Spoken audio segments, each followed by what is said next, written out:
Hello Internet. In this crash course, we will learn how to create a complex school online payment system. So let's make a preview.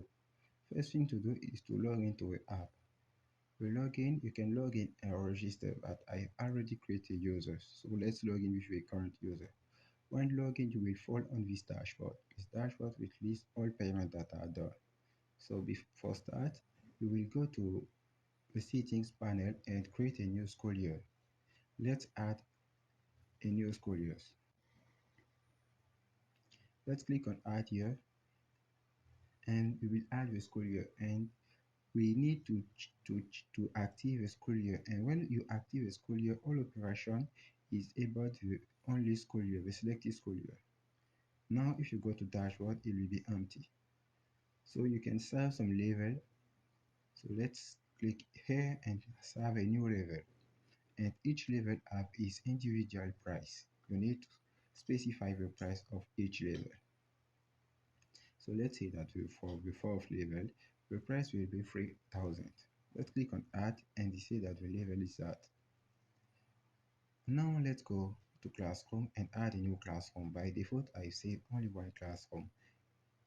And for save a classroom, you need to enter the classroom label. I don't know if you are in the state, but I think that some country use the grad.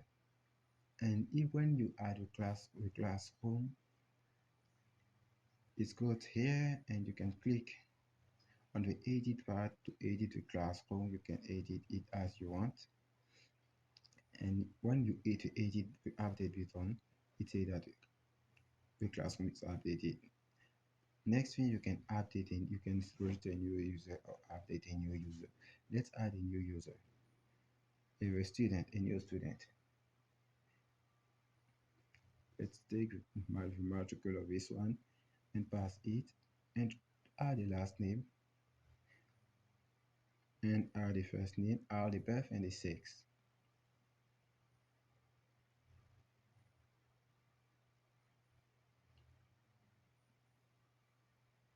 Let's say that's a man, a woman, and let's change the matricule. So now let's click on add. The matricule have already been taken. The validation is working well, and let's add this matricule and click on add. When click on add, it will say that the student is created, and you can click on edit to edit the information of the student if you have made some error. So let's take it and click on update, and it will say that the student is updated.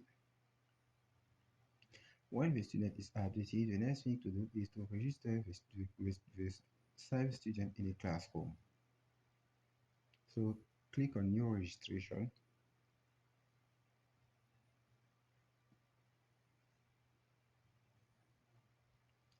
and enter the matricule of the student.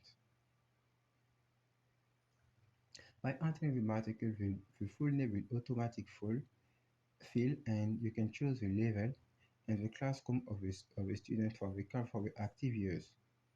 When click on confirm registration, you are redirected to registration page, and it says that the registration is done successfully. Next thing, you can make some payment.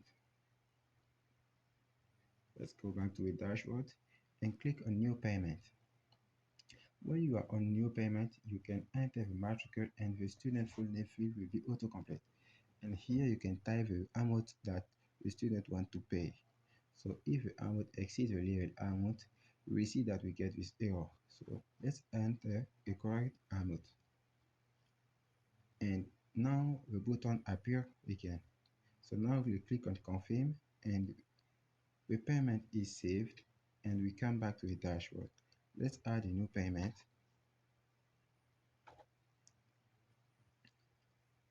and let's say that 1,000,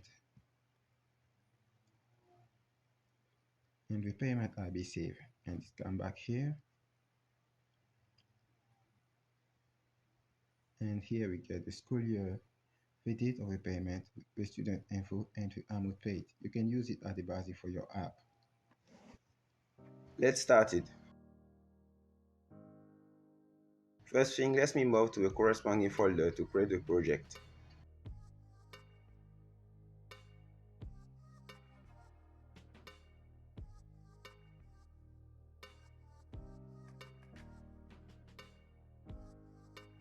Now let's generate the project with Composer by writing the command composer create project Laravel/Laravel and call it as you want.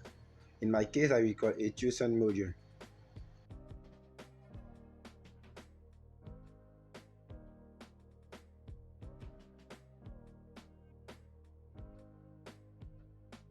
After installation completed, let's move to the corresponding folder.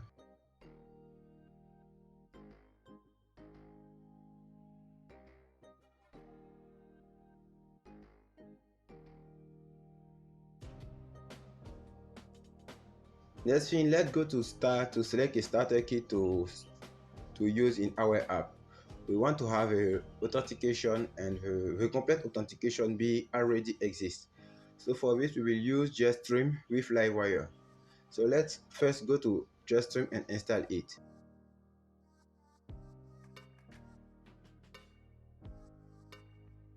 We click on Livewire plus Blade.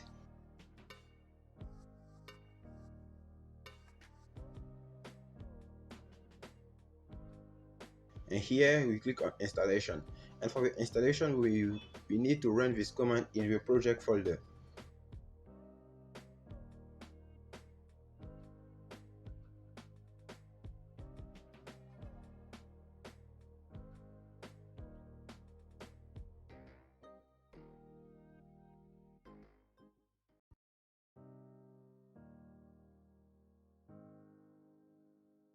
After a while, the installation is end.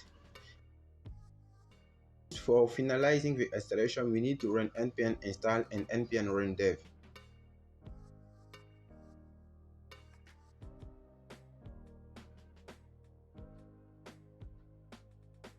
Let's open the project with VS Code. After a while, VS Code is open. Let's start the server. But first, let's generate all models that we will use in the project. We will use years model and let's generate the migration. After the years model, we will generate another model that we will call levels. For the classroom levels, let's generate again a class model for the classroom. The next model to generate is the schooling model. We will call it schooling model.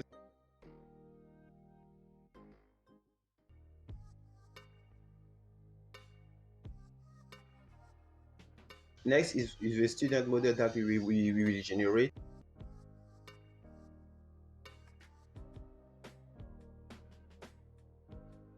And let's generate the registration model for register a specific student in a specific class as in a specific years. The next model is the payment model.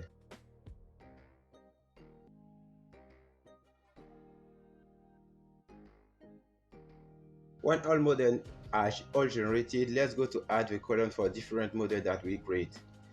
So let's get started by the first one, the years. For the years, we want to have a string. The string I will call it the label or contain the years label. In example, this years, and let's say that the years have a integer field that we call a active or inactive. It will permit to active a school years or inactive in hours, and we'll call it active. Let's say that by default is 0. When 0, it means that the school years is inactive. Let's continue and go to the same thing for the class, but the classroom has a foreign key of a level ID. So let's say foreign ID is level ID, and let's say that it comes from the table levels. And next thing is the student table. For the student, we want to have all basic information like the matricle, the last name, the first name, the sex, the birth. Let's move and let's go to registration. The registration will permit to register a specific student in a specific classroom in a specific years. Let's define the foreign key, and the first key is the year's ID. We want to have the years, and after the years, we will duplicate this to add the class ID.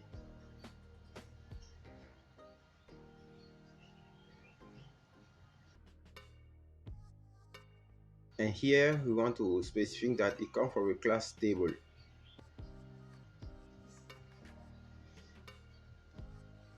Let's add the student ID here, and let's move to the last one with the payment. Say that we have a table, we have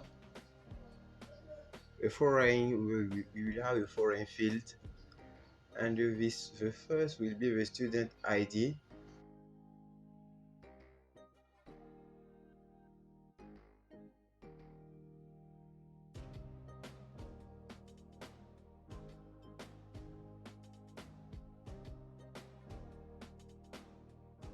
And come from the table student.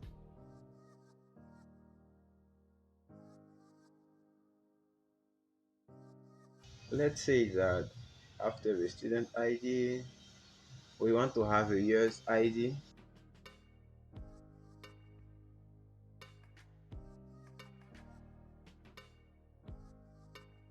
We want to have an integer to get the amount paid by the student.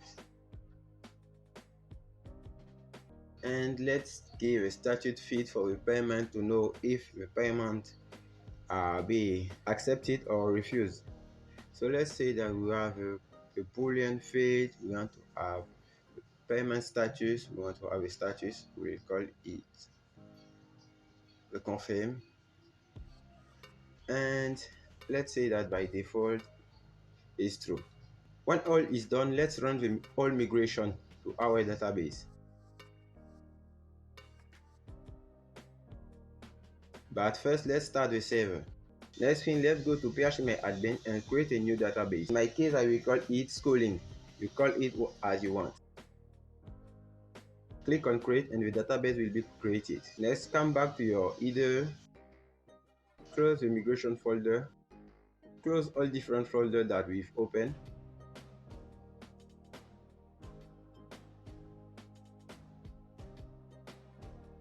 Go to your .env file and change something. Let's start by the app name. In my case, I will call it schooling. Let's go to the database name, remove Laravel and add the database name that you created. In my case, it's schooling. After this, let's say that we want to migrate all database now, all migration now. After a while, you'll notice that all migration are being done without some errors. So let's get started. Let's open the app in our browsers and we will get this default view. First thing, let's click on login or register to create a new user. When click on register, we have some error, mix manifest not found. We forget to run something. Let's come back to the PowerShell and generate the manifest field by running npm run watch. When completed, we can go back to our website and see that all problems are being fixed. Now let's create a new user, add some password and next click on register. After a while, you will be redirected on your dashboard. And this is our app dashboard. First thing, let's go to the view to the dashboard field and let's remove the xchat welcome component. Let's write the h4 here and put some customized message. Let's say that here we'll get all the last payment. Let's refresh here. We have the last payment. You can customize it as you want with Tailwind CSS. In my case, I will add some padding and I will call all table that a table layout. The table layout will be available on description, so you have to take it and pass it as I have done. So let's remove and let's leave only one field.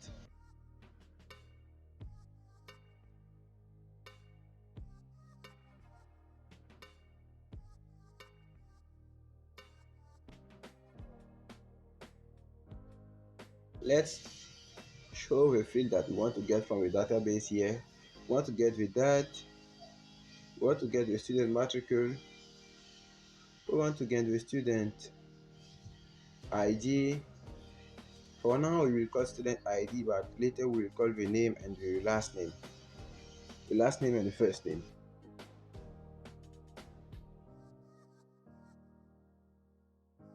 After the student ID, let's say that here we want to get the payment, the paid amount. And next, let's say that here we want to get the payment status to know if it had been cancelled.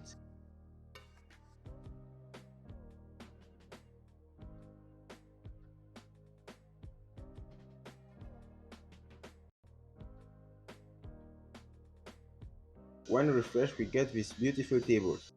Now let's go to our terminal and generate a new component for Livewire. So let's say that we want to generate a new component. We call it PHP it is on Livewire make, and the component will be the we will call it dashboard. One component created, let's put all of this div and pass in the component that we've created. For find the component, for add the component, we add our Livewire and we write the component name. And if we go to views and we will have a new folder Livewire, and inside we will get the file with the name of our component. Here we pass the component that we create, add, and we refresh the website, we get the same layout, nothing will change it. Let's close one dashboard and let's only work in the component file. Let's go to app, http, livewire, and open dashboard. Let's add some comment before. First thing you want to get all payments. So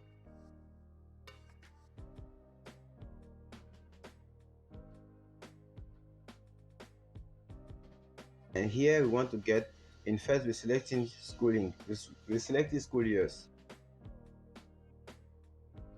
Let's create a variable payment, and this variable will get all of the payment. Here we will call the payment model, and we will call the method all to get all payment.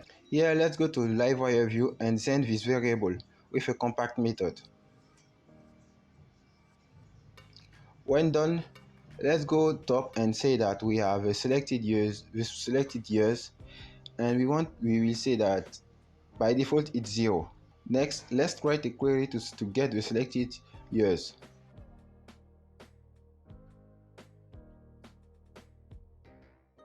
Where, and here the field will be the active file.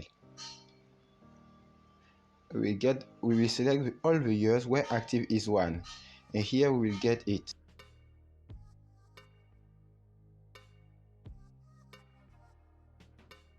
Let's make a loop method to conserve the selected payment in a nervous variable.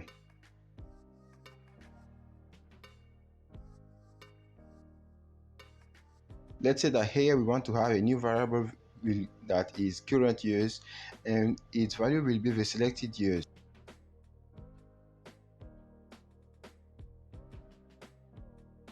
Let's remove this, we don't need it more. Let's go top and declare this variable, the current variable.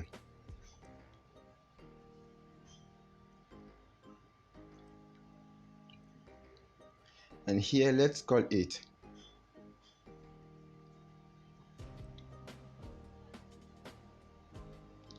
Let's call the specific model, let's import the class.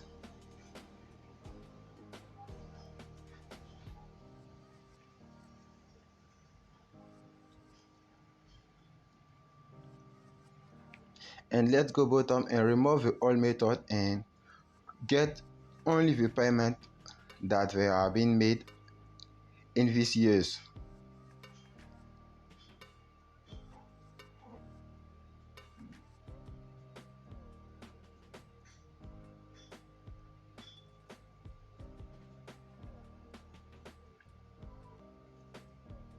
Let's say that we want to have a pagination and we want to have some 5 elements per page.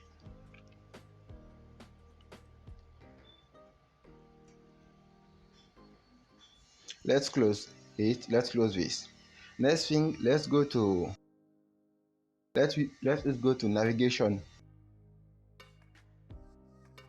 Let's go to navigation menu and let's duplicate. Let's remove this. The theme drop down, we don't need it.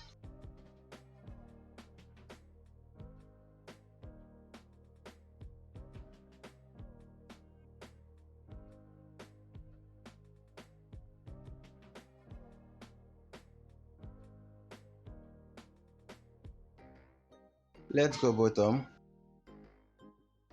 and let's duplicate the profile link.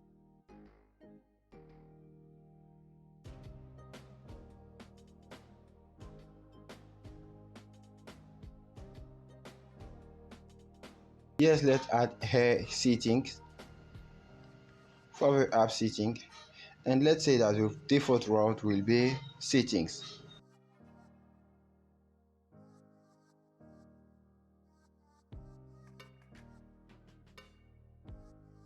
Now let's go to web.php and create this route.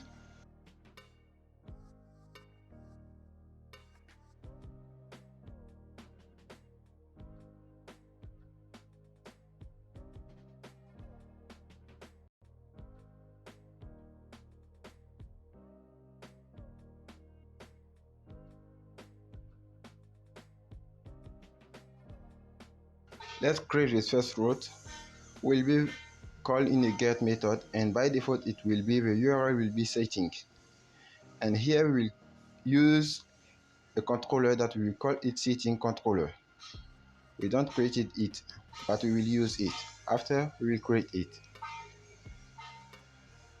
Let's say that here we will call the index method in first, and let's give a name to this route and call it settings.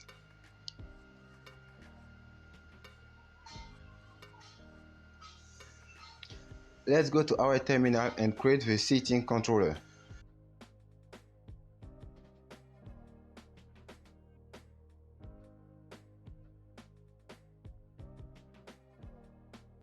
When done, let's open the setting controllers and create some methods. The first method will be the index method, and the index method will return a view that we will call it settings. Now let's go to the view folder and create a new file that we will call it settings.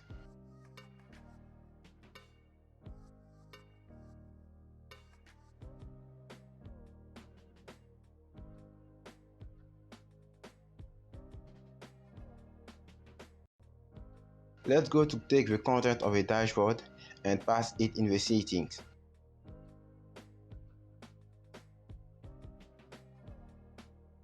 Change as dashboard by setting here.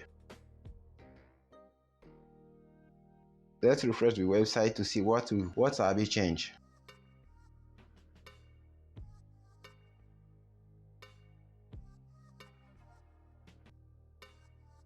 We need to go to web.php and import the settings controller. We miss it.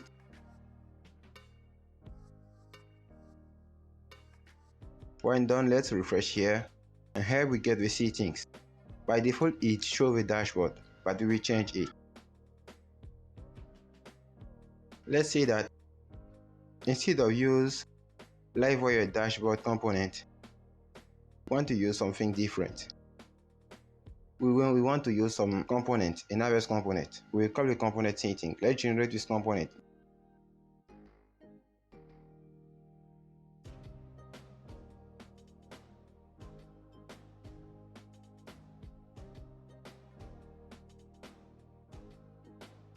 Let's save the content of a dashboard component of Livewire and pass it in the setting component that we create.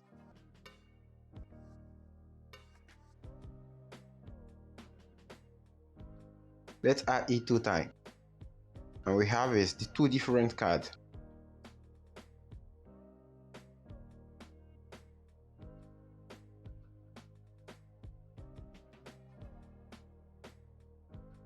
Let's say that here we will be with school settings.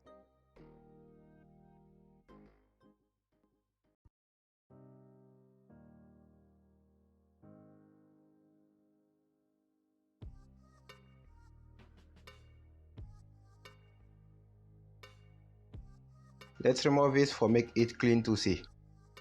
When you refresh now, only one card as a title.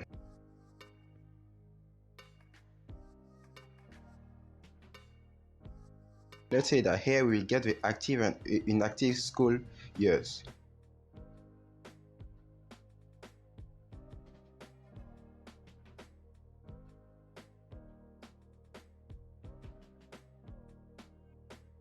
Let's say that by default here we'll get the years, and we will remove all of this. We don't need it. We remove this again, and let's refresh now.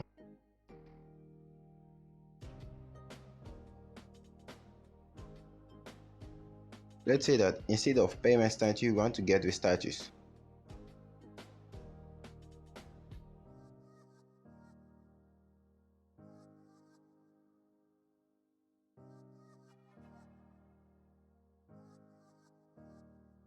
Let's add some frame flex method and add the justify between method. We want to add another button to create a new years. So let's create this button.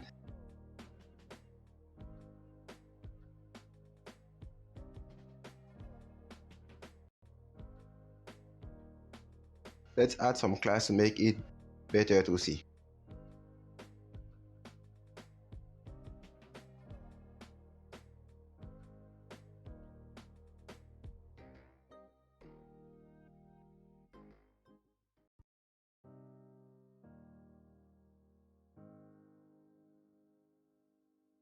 Let's say that on click you will go to another row that I will call settings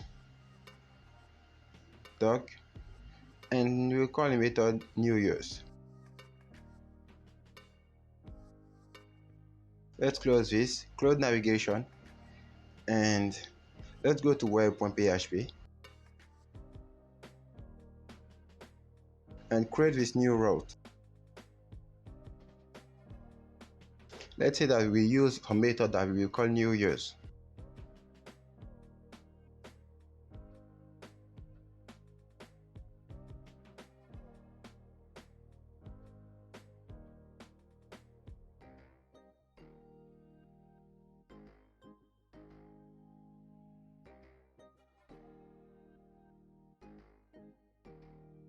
Instead for using the same controller, let's create a new controller that we call years controller.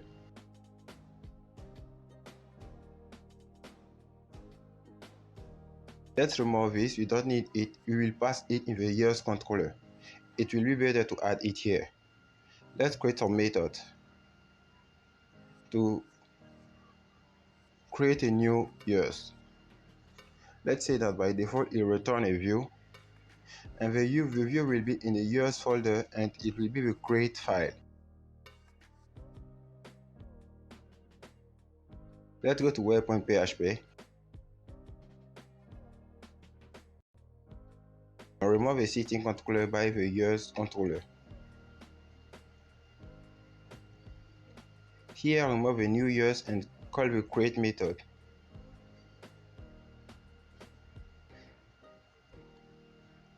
Here we will call the years on create method. It will be the new name of the route, and instead of using the settings new years, we will use the years and the create method.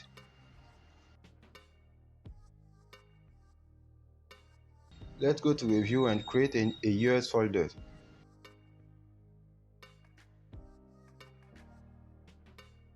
Let's continue and create the create file.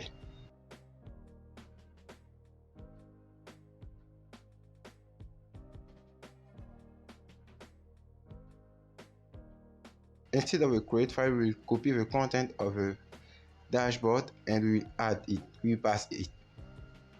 And here we'll replace by add new years. Let's test this, and when we click on New Year's, we are on another form. Here, instead of using the dashboard component, we want to use something different. Let's say that we want to have some component that we call years create. Let's have it, and let's go to the console and generate this component.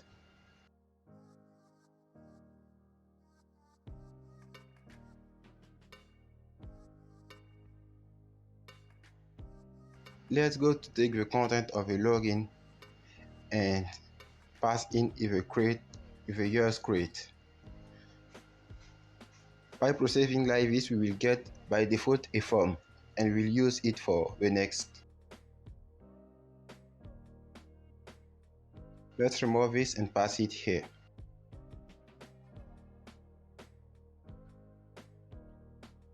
When we refresh, we get this. We need to clean it.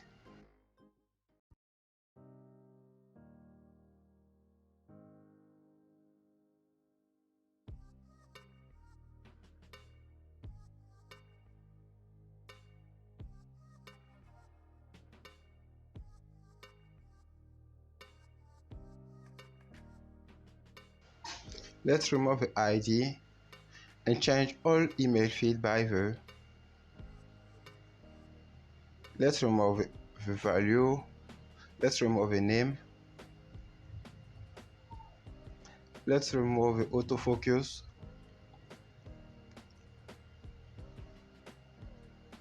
Let's add some class here. Want to have a padding of 2. The background, we want to have a gray light, and let's say that we want a text to be white.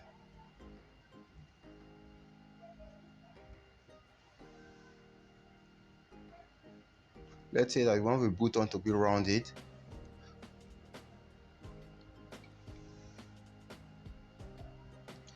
And after refresh, we get this.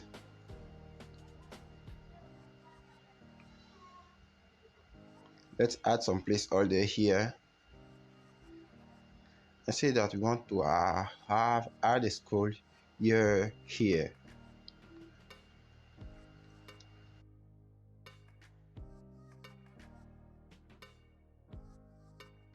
Let's close this.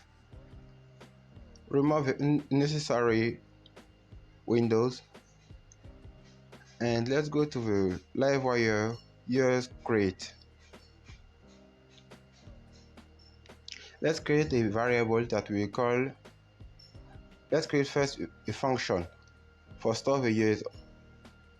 Let's create next a variable that we will call label, the years label. By default, we will call it years. Let's make some validation for the store method. Let's say that we want to have some validation, and we want to have a years to be required and unique. Let's say that we want to have a label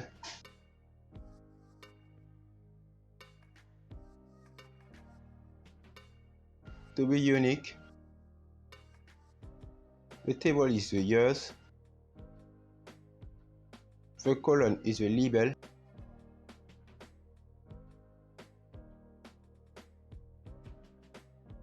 And let's say that we want to have the required for this. If the validation is successfully, we want to store the create the year in the years table. So let's call the create method, and let's say that the label field in the database will be the year, the variable years. Let's say that after added, we want to return redirect to the setting room. We want to redirect to a setting route. Let's say that we want to have a message, and let's say that the message will be school year add. Let's go to the view and link the variable to our input. Let's say that here we want to have a warrior model, and we'll call the years here. Let's go top and remove the action from the form, and here we will call the warrior the submit method of Livewire, and let's remove the reload by calling the prevent, and let's say that here we want to use the store method. Let's define here a button of a method. We don't need it, but it's not bad to add it. And after this, let's use this. Let's say that I want to add these years. One click on add years. We have no property found for validation label. Let's go to years create. Here we are label, and instead of label, call the years. And in the years model, let's say that we want to insert in all file. Let's say that we're protecting $guarded is an empty array.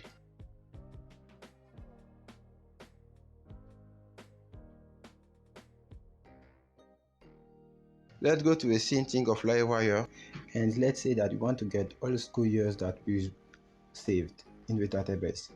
So here we call the years table, the years model, and we want to get the latest years. We want to say that we want a pagination, and we want some element per page. Let's send the school years variable to the views by the compact method.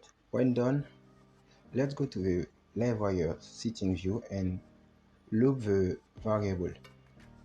Here in the body, I will call the for each method of Laravel. The collection is a school years, and we will rename the school years as year. Let's remove $1. And inside, we take all of the table of a line and pass it.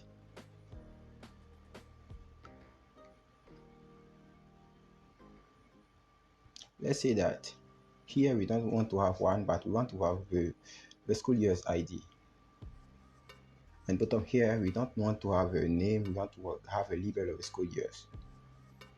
When I refresh, we get this. Let's say that we want to have another stay day, and we want to have some button here to make it active or inactive. So let's make a condition. We want to check if a school years is active and display some different message. If inactive, we want to display some different message. If a school year is active, we will display this button.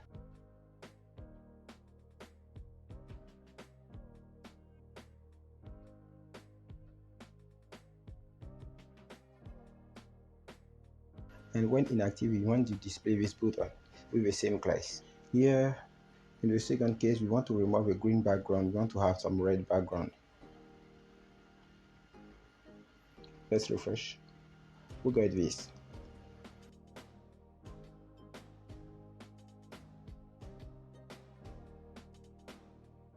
Let's say that we have some action on this, and for this action, we want to emit some event. The event will give it the name of toggle years, and the parameter of the event is the current years. We keep the years of the line, and we will send the ID. And let's come back to toggle and write it better. After this, let's come back to the settings Livewire model. Let's close this.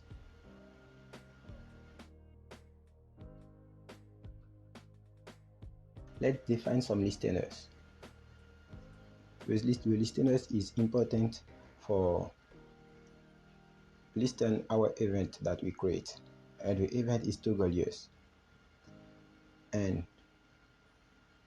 for test the event, we need to create a new function that have a event name, and the parameter is the ID of the years. But we want to get the current year with a model. We selected year instead of a current.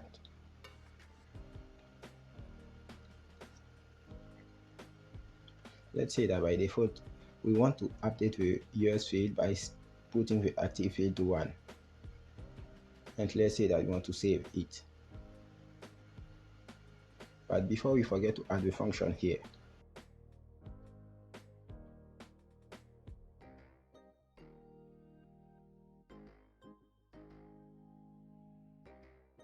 If you leave it as, it will not go. So we will first make all school years inactive in the first time, and after this we will make the current year active. Let's call the query method,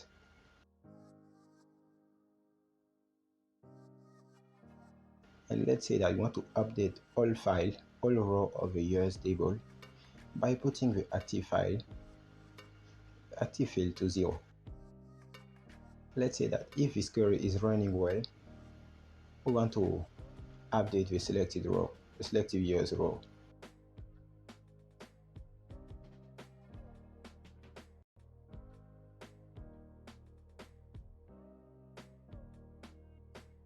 And let's say that after updating the field, we want to redirect back with some message. Let's remove it if we don't need it. I think we don't need it. Let's remove it. Let's go to the settings, and instead of status, we need to call it active. The field is active and not status. Let's go to our website and refresh. Here you see that when we click on this, it becomes active and the others become inactive. We can toggle the active years.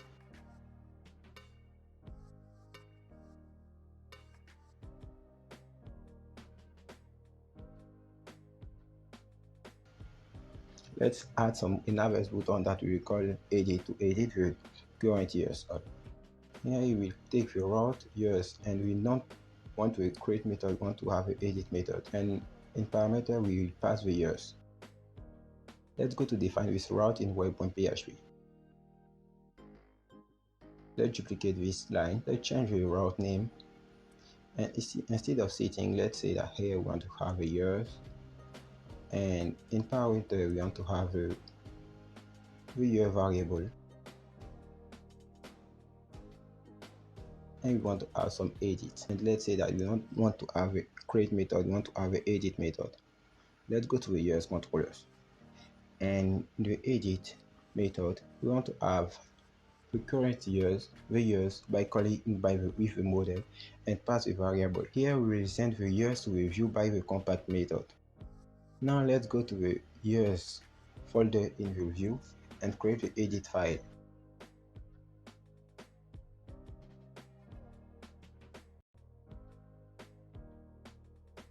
And in the edit by file, we want to add the year, create the same design. Let's close this, we don't need it. Let's go to edit and pass this first. Let's go to the years, create and select all again. And instead of call the component, let's add all things that we copied. Let's pass it here. Here you don't want to add here, you want to update it. Here we want to have some background, some green background. And let's remove the wire model. We don't want to use Livewire here. We'll use Laravel default engine. Let's say that the value of the default value will be the school years label, the years label. And let's say that the method will be put instead of post. We want to update. And let's remove the wire, the submit method of Livewire. Let's add default action of Laravel. And let's say that for this we want to use some route, and the route will be years, and instead of edit we want to use an average method, and the method will be update. And let's pass the years in parameter.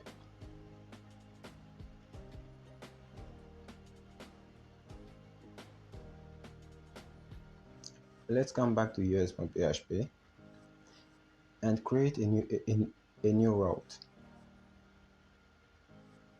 and the name of the route will be years update. Let's go to define this update method. The update will take in parameter the request for make the validation, and after the request we want to get the current years by the model and pass the years variable. Let's say that the request want to have some validation, and we want to have a label to be required. Let's say that the new label will be the label come from the request, and let's have the years. And let's say that after updating it, you want to redirect to the previous URL with some message.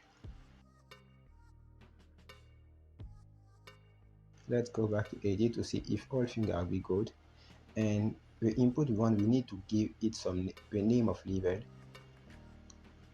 because we are not in Livewire, we are in Laravel default engine. And let's say that instead of school year, you want to add update school year. For say to a user that here you need to add a new label. Let's go to browser and refresh. Let's click on edit and redefine the school year's label.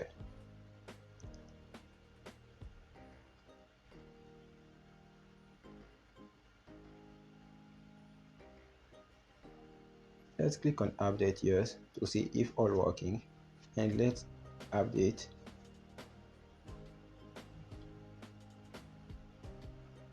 And if we come back here, we notice that all are being moved, all are being updated.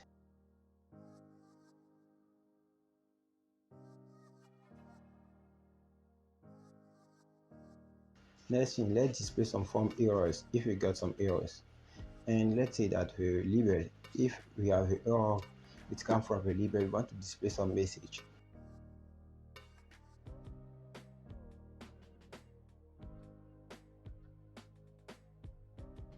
By default, the message are being generated by Laravel with the validate method.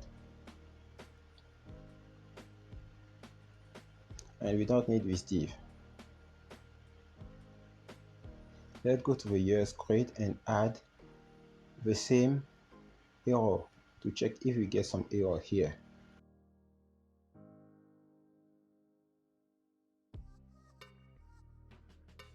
And in the years create, let's add a code implementation. And in the years create, instead of label, we will use the year. Let's refresh this. Let's go to a new years. Let's click on add new year. And we have some this error, and let's customize it more. Let's say that we want it to be on bottom here, and let's say that we want to add it to be block, and let's add some margin on top and go to the browser and test it again. Let's click on add years, and we have some error display. Well,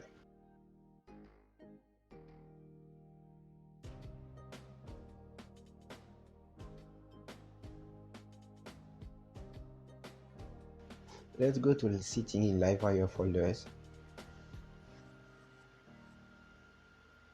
and let's say that we want to display the message, the session message.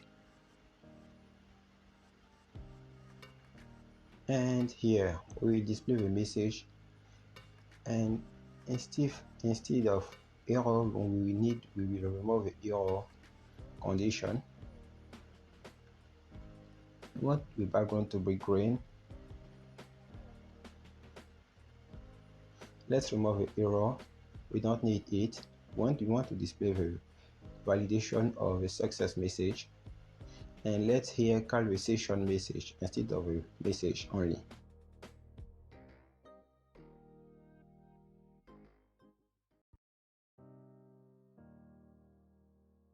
Let's refresh and add a new year to check if it works. And when click on add years, we'll redirect to the settings and the message will appear. Good. Next thing, let's generate a new migration to add the amount to the level tables, because we want all level to have some different amount. Let's say that is a integer and the field is amount, and let's add some comment. And let's say that the amount price will be after the level column. Let's run the migration.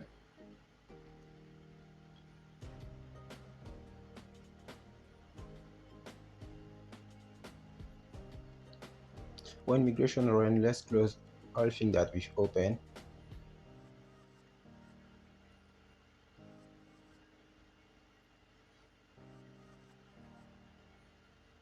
And let's go to the navigation menu, the view. And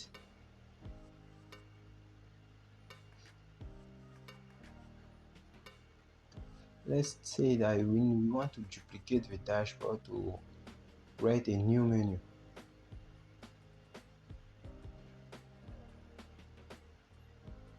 And the new menu will be the levels. And the route will be levels.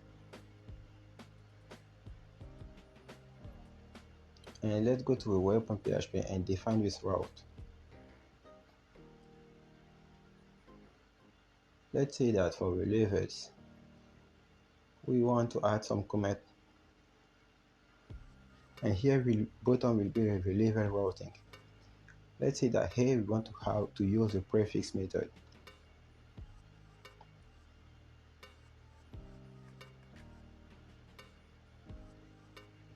Let's say that we want to have all things in the groups, and this group we have some functions who will return many different routes. The first route will be this one, and we will use a controller, but let's add the name of the route.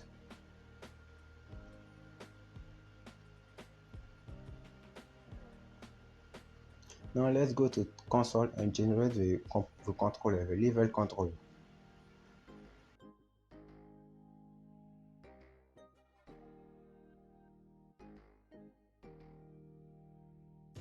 When controller generated, let's go here and add the controller. And it's not a yes controller, it's a level controller.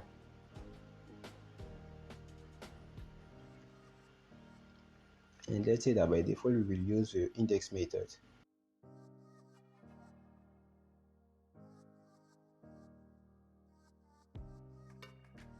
Let's duplicate this many times for the different method that we will use. After this, the second will be the create method to create a new level. And here we want to have an edit method, and we want to pass the level and add the edit. After this, let's add the edit at the end.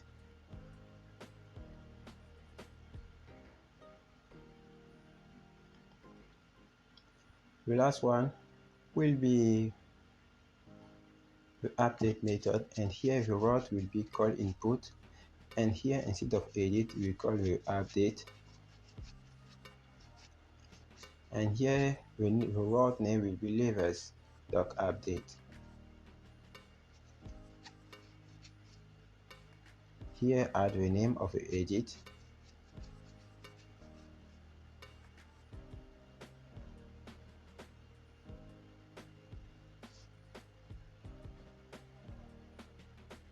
here let's say that we don't want to have an index method, we want to have a create method, and here we want to have an edit method, and bottom we want to have an update method. When this is done, let's go to the controller, the level controller, and create all of this method. The first method is the index method. By default, you return a view that will are in the levels folder. Let's duplicate this to generate the different view, the different method. The last method will be the update, and in parameter we want to have a request for make the validation, and the second parameter will be the level that we pass in the route. And we don't here we don't want to return a view, we want to update the level.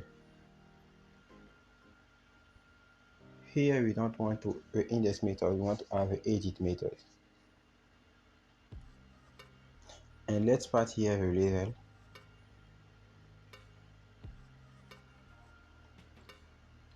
Let's call the level the edit view, and let's send the level variable to this view.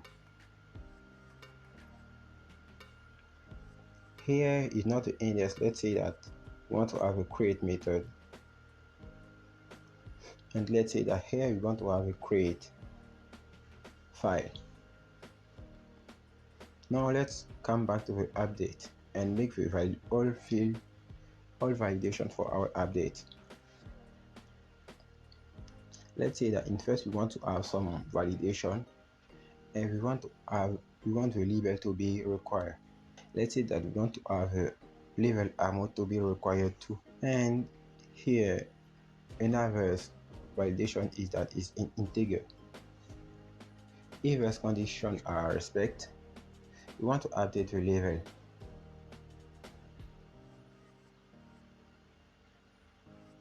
And the new label will be the label which comes from the request.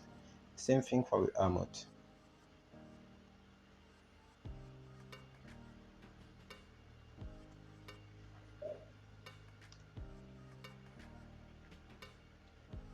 After all of these files are defined, let's say that we want to serve the level.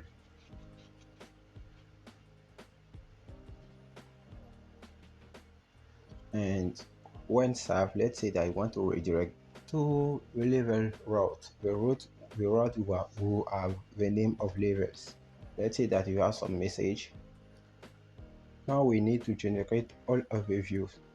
For make this, let's create a new folder that we will call levels.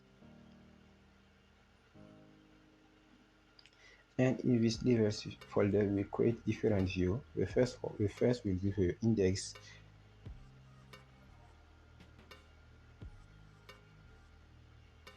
The second will be the create.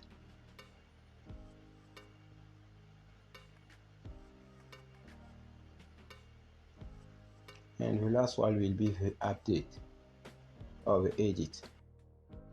Let's generate some Livewire component for display all of the levels that are being saved in our database.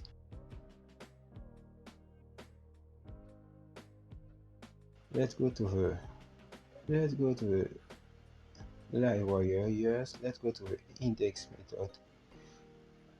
Let's go to the settings and take the content of all of the settings. We want to have the same design, so we need to take the same thing here and go to the index and pass it. And let's close the create, let's close the edit, let's close the setting. And let's say that instead of level, the content of the setting, we put it in the levels Livewire.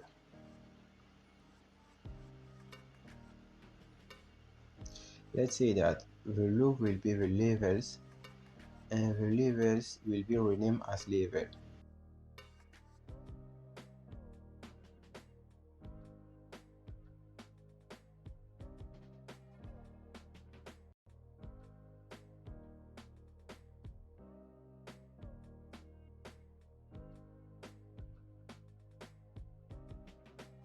Let's clean it. Here we haven't active field for the levels.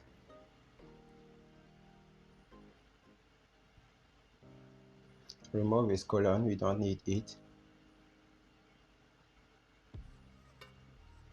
The label, we need the label and the amount.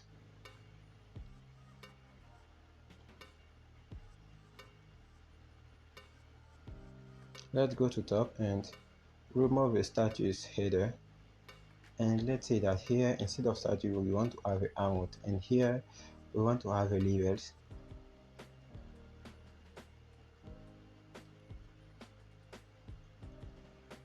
And here is not new years, is new level. And the route will be levels, and we create name. Let's say that here we want to say that our levels info, and here customize a message by adding serve label.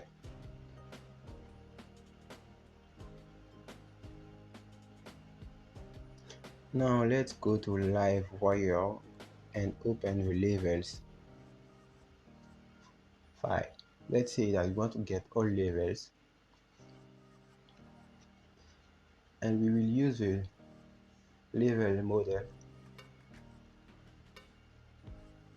and we want to get the last level with some pagination.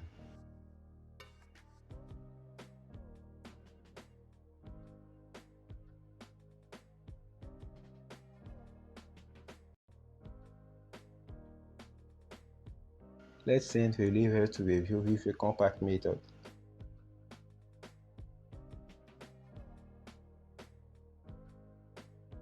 Let's go to browser and refresh it. We have a new link on top, and when we click on it, we go to the create methods. It's not good. We've made some mistake. Let's go to review. Let's say that here is levels, and let's close this. Let's go to the web.php, and for the create method we forget to add the name of the route, and here is levels.create. Let's go now and refresh, and now if we go on level, we have a level view. It doesn't appear, we forget something. Let's go to the index. Here, instead of setting, let's call the levels component, and here it's not the setting, is the level. Let's go and refresh, and now we get the levels view. Let's continue and work on the create levels button. So we need to go to Livewire and generate a new component.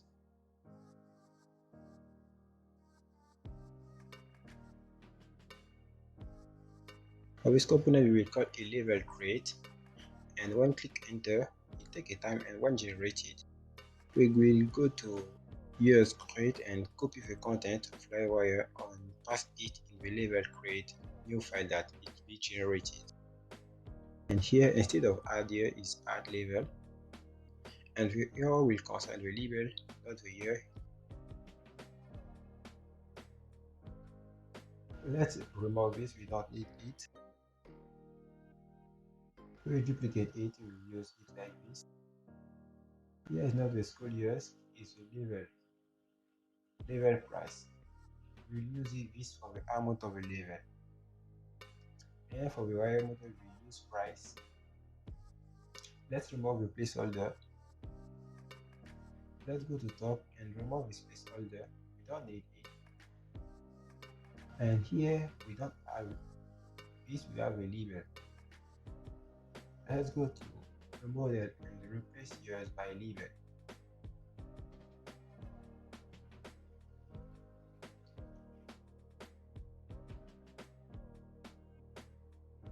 Let's go to label create in Livewire, and first thing, let's declare a variable, the label variable and the amount variable.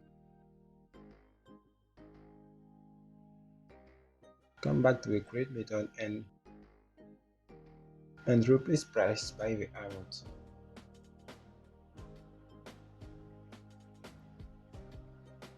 When done, go to use create and copy the content of a store function and pass in if you label create function. It will make us win some time. Here we don't have a year, we want to have a label, and the label will be unique. And here is not the year model, it's the label model. Here the label will be label,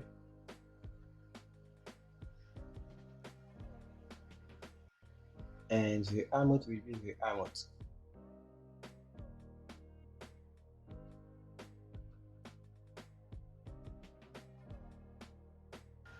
Bottom, let's change redirect. Here we redirect to levels and change the message by level add.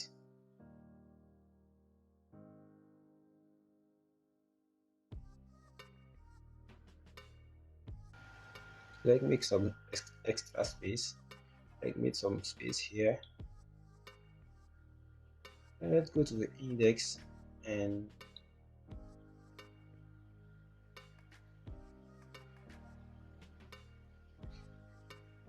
take the content of here, create, go to levels, create, pass it here, and change level years create by level create.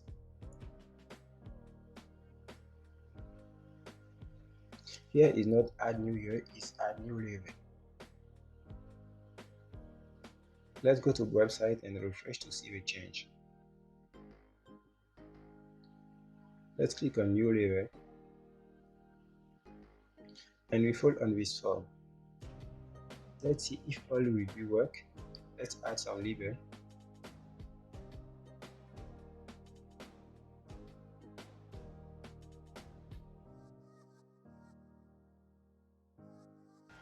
Let's add some price. Let's add the label.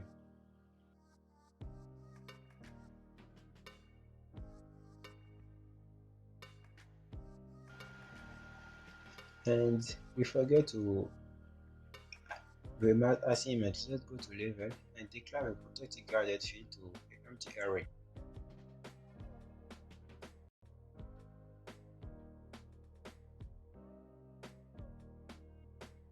Now let's set and see that level saved. It worked. Now let's go to the create and let's go to work on the edit part. For the edit part, let's go to the edit part of years and copy all. Come back to the edit part of levels and pass all things that you copy. And here is update level, not update years. Here is the label of the level.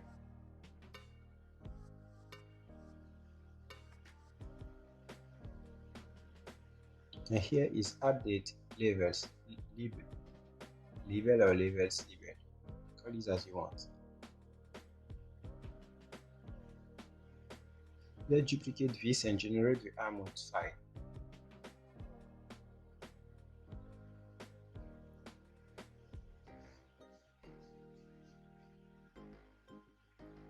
Let's see that here is update amount instead of update level.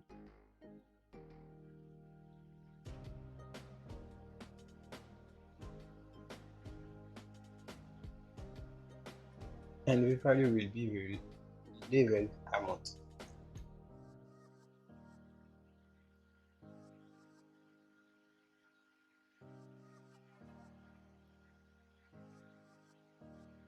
Let's go top and for this route we don't use years update, we will use levels update and we pass the level as a variable, not the years.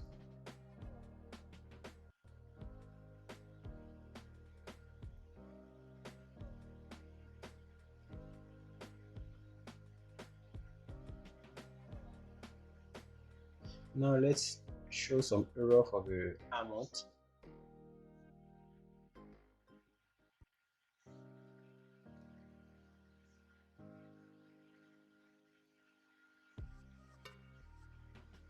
Come to the browser and refresh and let's try to edit this.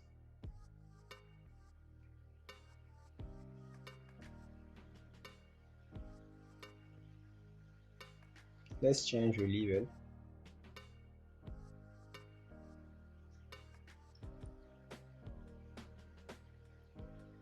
and click on update.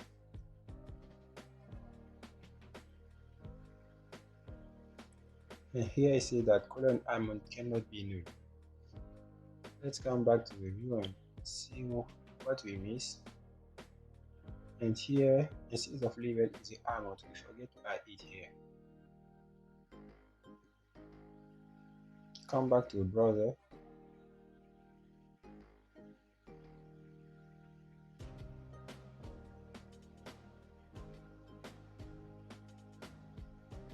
and update again.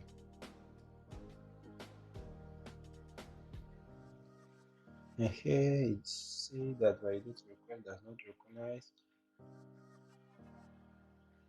Let's close all of this, close this, and go to the level controller.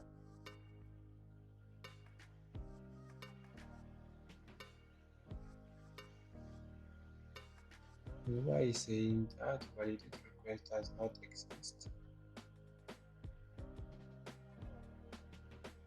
Let's check. Here it's not request, it's require.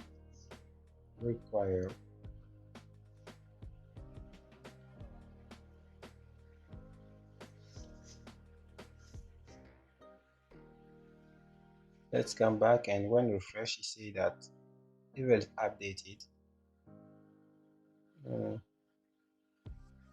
Let's test again. And click on update and see that the level is updated. Let's change the amount of this level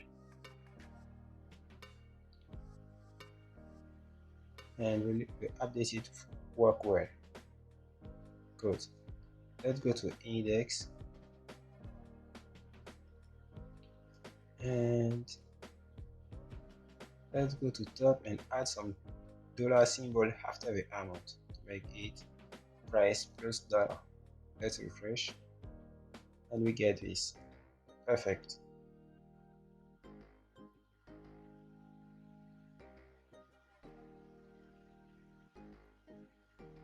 Levels is done, so let's close out of this file that we open, and our next target will be the classroom. So let's first generate a controller for our classroom, for manage our classroom. The controller name will be the classroom controller or the class controller. I will call it class controller.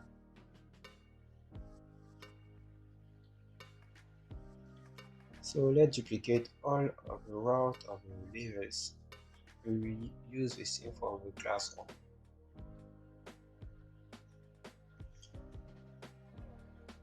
Add some space, and here instead of levels, let's say that instead of level we want to have classrooms, and instead of level controller here we want to have a class controller that we generate.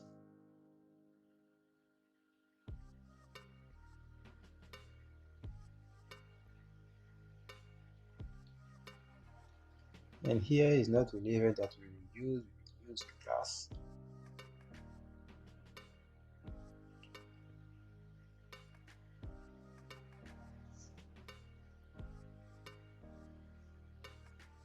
And let's go to the level controller and take the content of let's take all method that we create and pass it in the class controller. It will make us win some time. Let's go top and change. Here is not labeled. The folder will not be labeled. We will call it classrooms, and here the message will be classroom updated, and here is not the label, it's a class, the class model.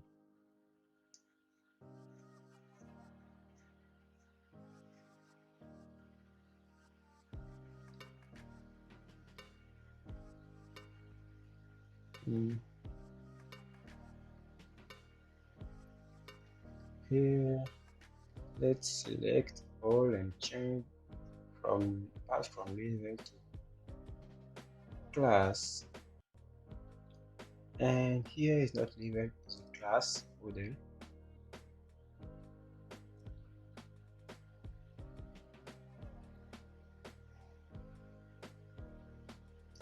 And let me check the class for the instructor. We have a level ID. Okay.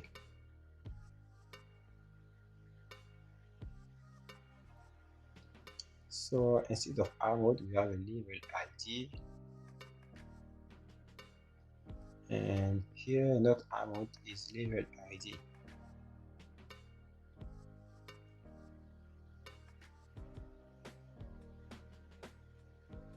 Let's go to top, and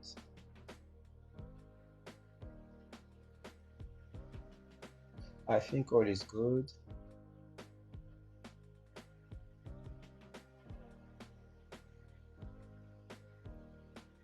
Let's close this, and let's close the models. Let's close database. Let's close the levels.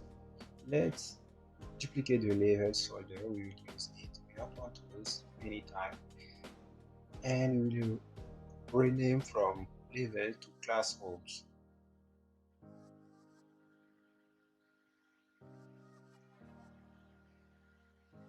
Because here we use the class home, and here we need to change this by classes.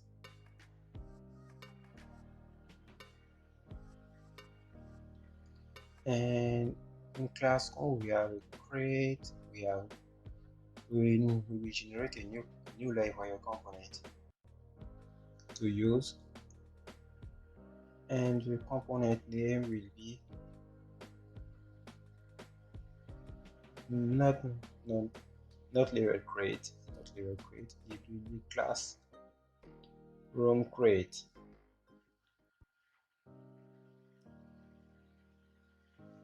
And here call the component here instead of level create, call classroom create, and change here by add new classroom.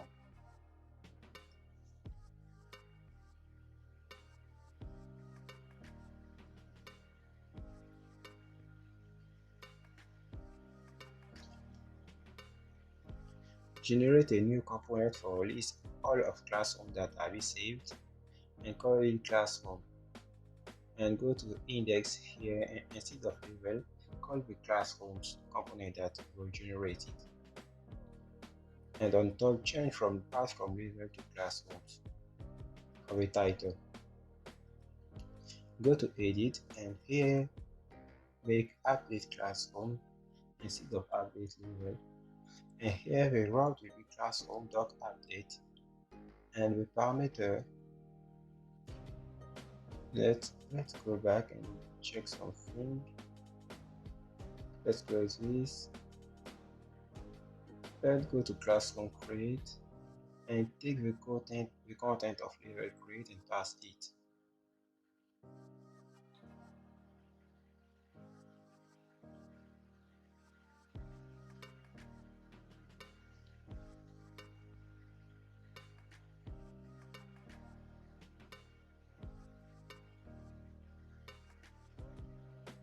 And close, change this will be a div, change this from add level to add classroom, and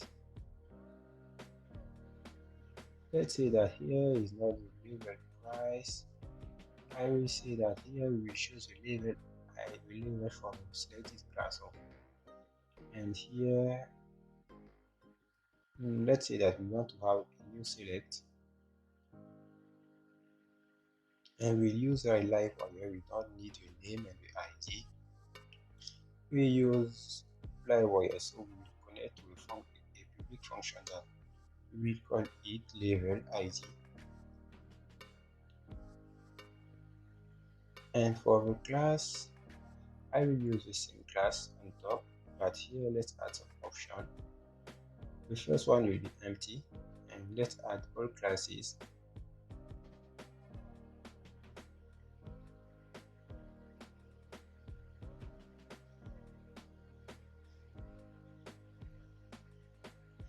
Change from border to border. Remove the input, we don't need it. And in the option, let's make a loop for get all labels.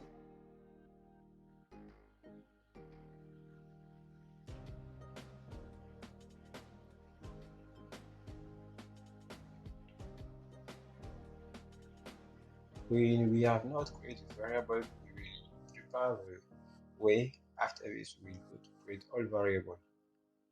So let's copy the function and pass it inside the loop. And the value will be the ID of the level.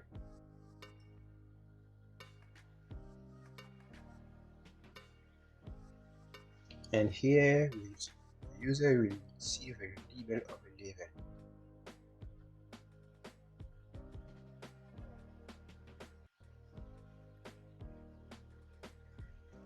Let's go top and see.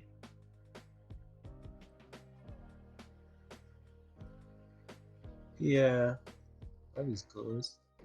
Let's close this and let's go to HTTP Livewire and open classroom create.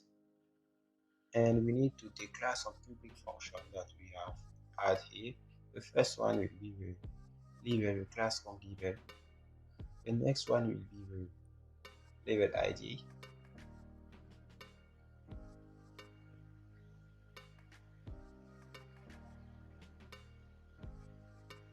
And here, let's get all levels.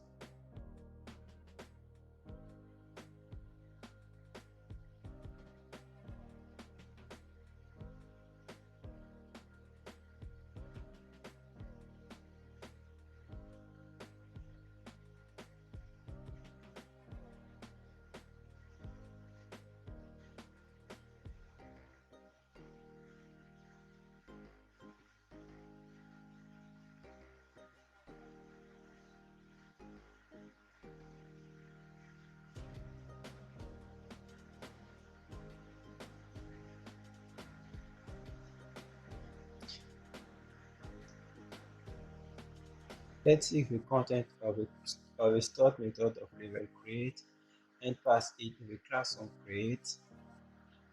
We already make one, we don't want to have a time to make it more. So let's say that here the unique is the class is table and the label.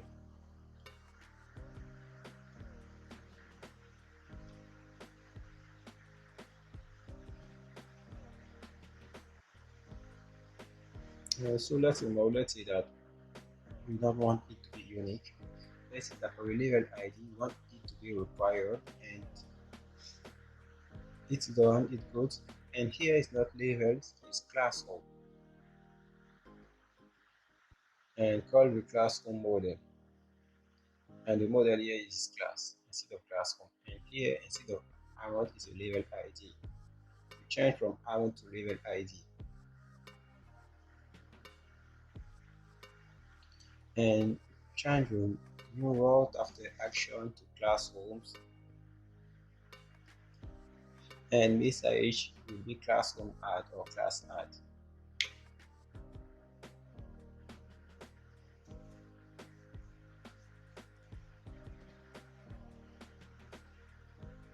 And I think all is good.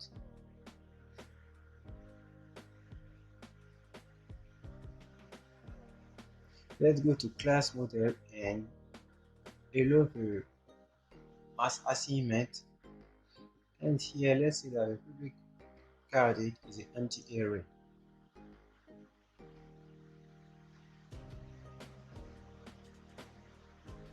Let's go back in the classrooms.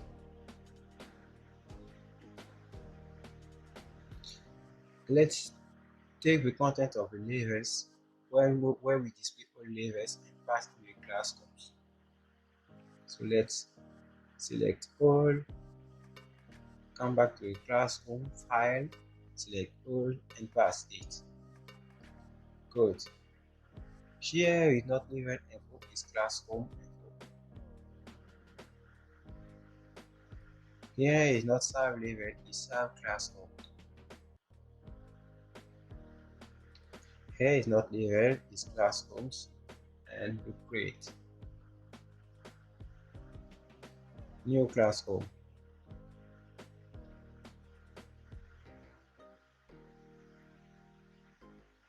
And here, let's say that we want to have a label, we want to display a label, the class on label and the label.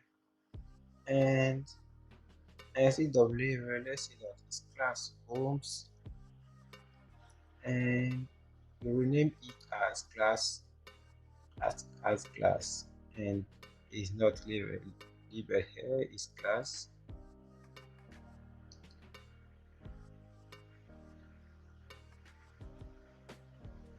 And here, forget the label, we want we use a class. We will have some relationship that we will call label, and from this relationship we want to get the label. We have not created this relationship, we will create it after this. And let's say that here is not labels edit, it's classrooms edit.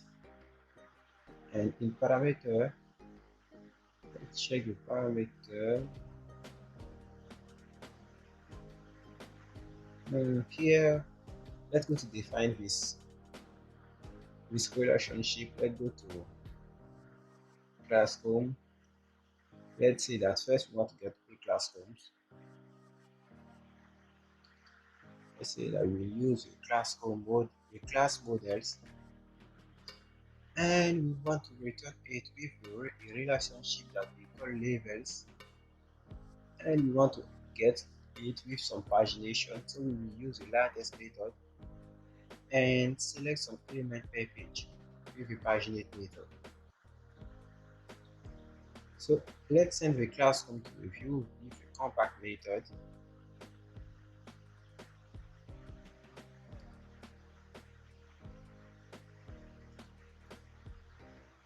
And let's go to a class and define the relationship.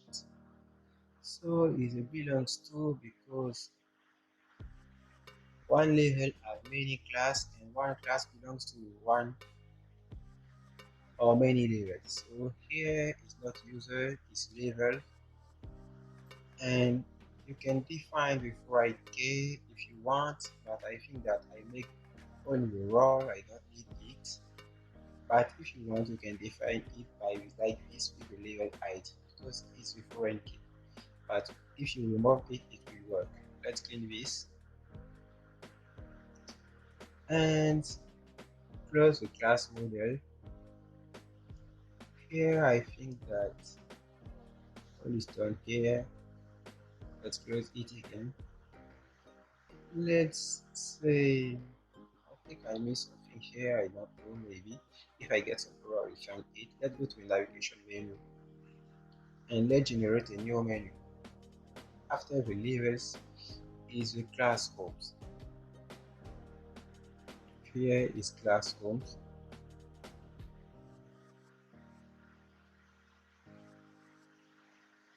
Here the route will be class homes.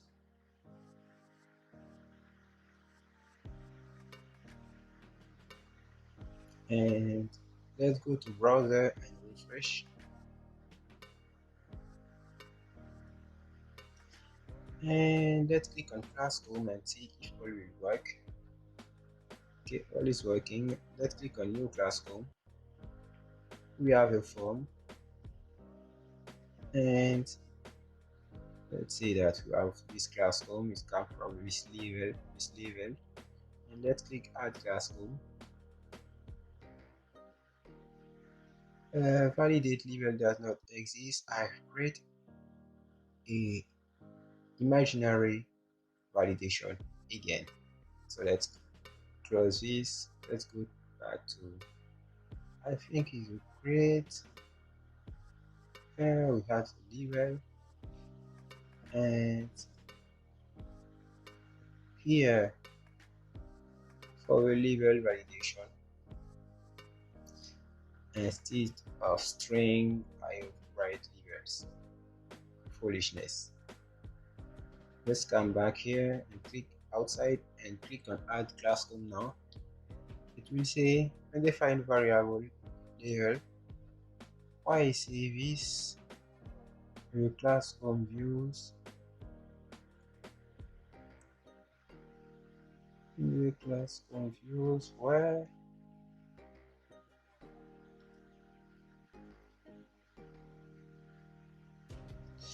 Where are you? Where are you?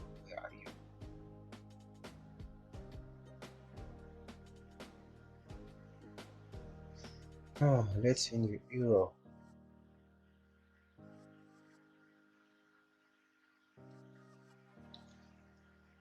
Let's go back to classrooms, and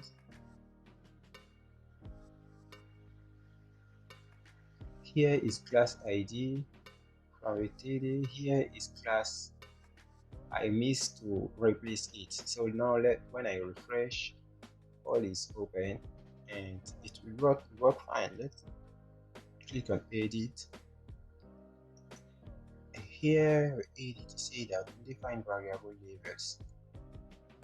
Why? Let's go to edit, and we have not changed something. It's for this reason.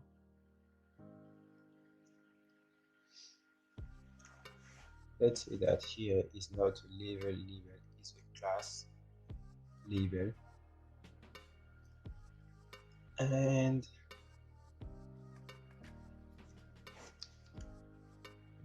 let's see, here we get the class label too. If I refresh, let's see.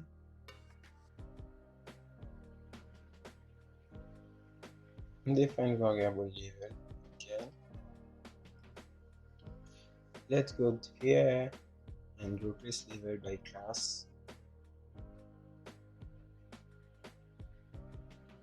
And for the error is the label ID, not the amount. And here is not update amount, is update label. And I think that for the label I will use some select, not the input, I will use some select. The name will be the label ID, we will use Laravel default engine update. And let's copy all classes that we use for the input.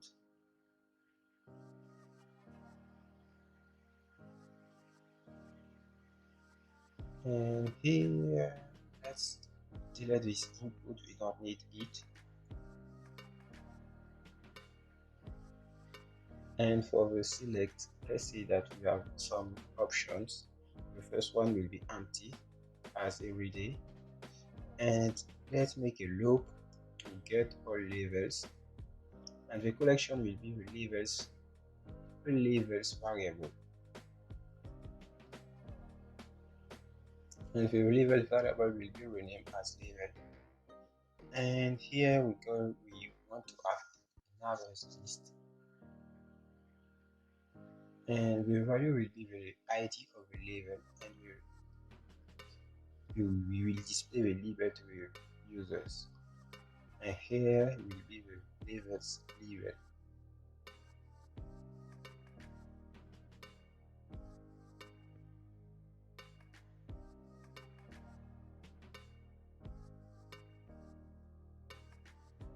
Now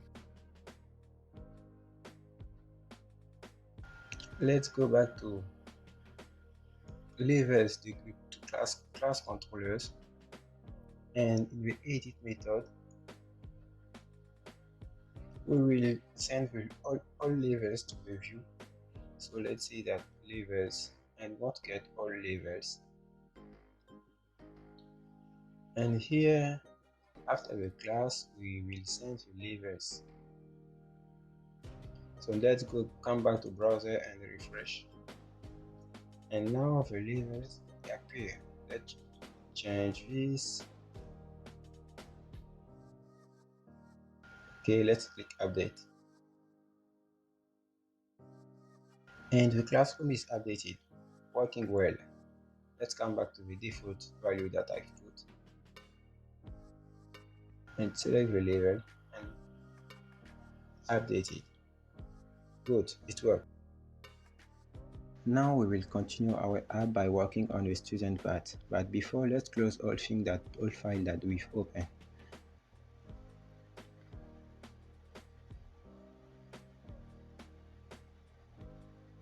Let's go to navigation menu and add a new link.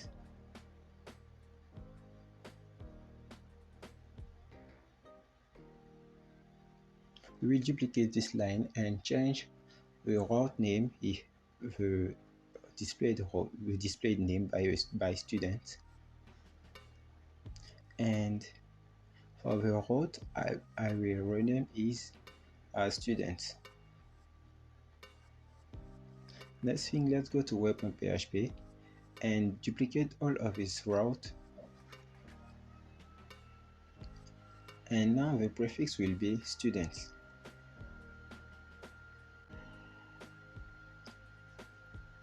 Let's change all classroom by student, and let's change here class by student, because we will want to pass the student by default.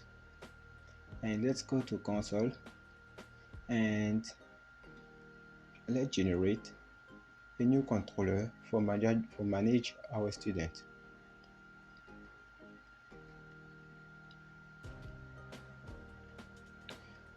One controller created, let's replace all class controller by the student controller.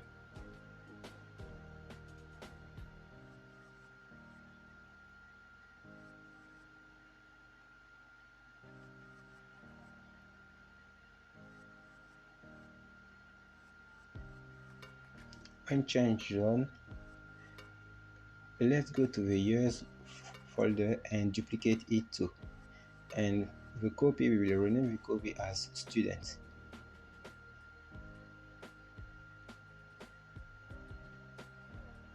Let's go to student controller, remove a comment, and let's go back to level controller and take all of the content. Let's go to pass the content to the student controller. Here, let's rename all levels by students. We change all levels by student. And here, let's say that is student updated instead of level. So student data updated. Let's go top. Here is not level, is a student model that we will call. So don't forget to import it. And let's say that here is not the level, it's the student.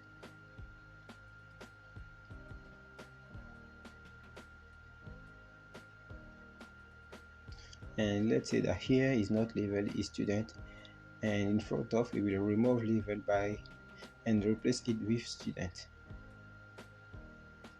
And let's change all. And here for the update, let's say that here the student have not a label, is that it have a first name and a last name. So let's change all. Let's say that here is a first name, and after first name the next is the last name. After last name, let's duplicate two more times and let's see last name, matricule, sex, birth. Okay, so let's say it here is the sex, and let's say that here is the birth.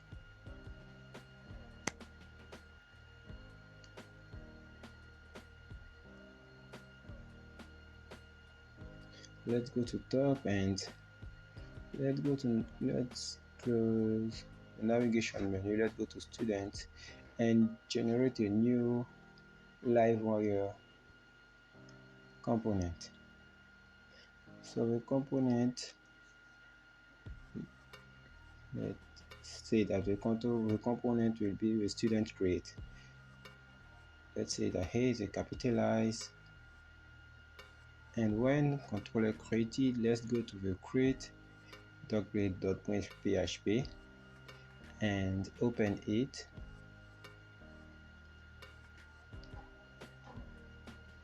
And let's change years create by students create. And let's say that here is not add new year, is add new student. Okay, next thing, let's generate a new Livewire component, and this component will be the student. It will help us to display the list of all of students. So it's done. Let's go to student and create a new file, index.php, and for fill this file, let's go to the setting and copy all and pass it in the index file of a student. Let's change here by the student component. Let's go top and change setting by student. Let's say that we write here student info. Let's go to student on Livewire model, Livewire controller, and here we have error. Let's refresh. By default we add this. We want to display all student info here, so let's close this. We don't need it. Let's close the create. Let's close the navigation menu, and let me see. Let's take the content. The student is empty right now. Let's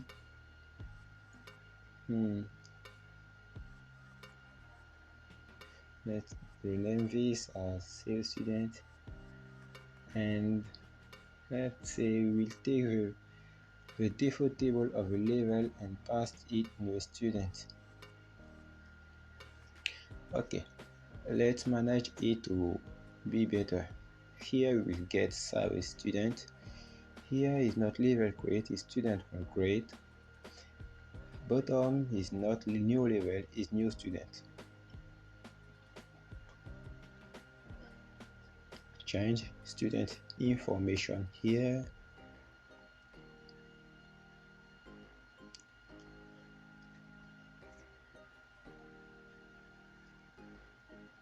Let's come here. Here is the last name. Here is not amount, is the first name.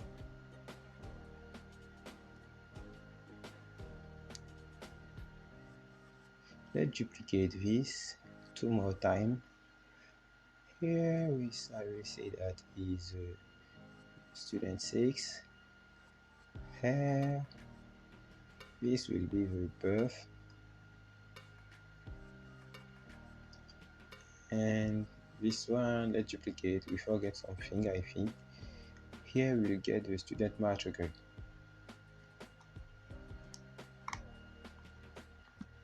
Good. And for the loop is not levels, is student, and we rename it as student. And here let's select all level. So here is the ID of the student.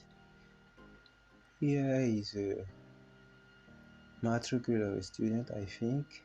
Let's say that we want to get a matricule. Let's remove the DIRA. Here is a student, and here we'll get the last name first.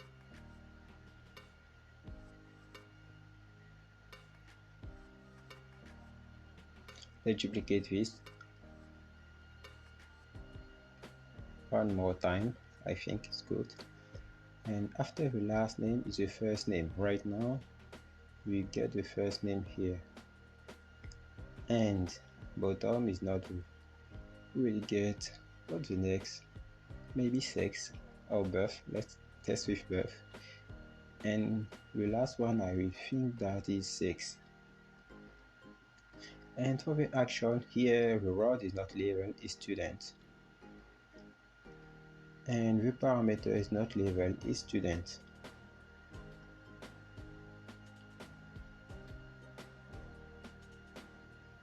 I think all is clean right now. Let's go to Livewire student controller, student. Okay, and let's create a variable here to get all student. Let's say that we use the word student, and we want to get some element per page, so we will use the last method, and we will use the paginate method and define the number of elements that we want to have per page. Let's send this variable to a view with the compact method, and right here the variable names. Let's go to the website and refresh it. After a while we will get this, and right now it's empty. So the next thing to work on it is a create method.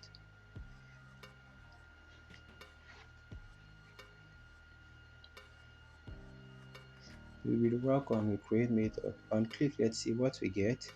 We have this view which appears. So let's go to student create, and let's go to the function store of level create and take all. We'll use the same function, so we will repeat ourselves, I think. So let's pass the store method here. We will get some time. Here is not a level that we will use, is a student model that we will use. So call the student model. You will be able to make some changement. Here is not a level that will be unique. Here the student will have a unique matricle. And here is not the years, is a matricle. And the field is not a level. I think I make some mistake.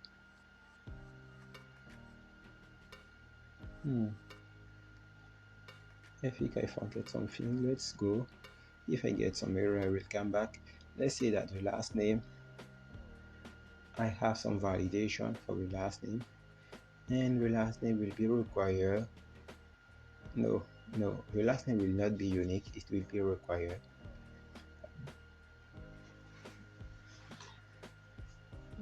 Once I'm done,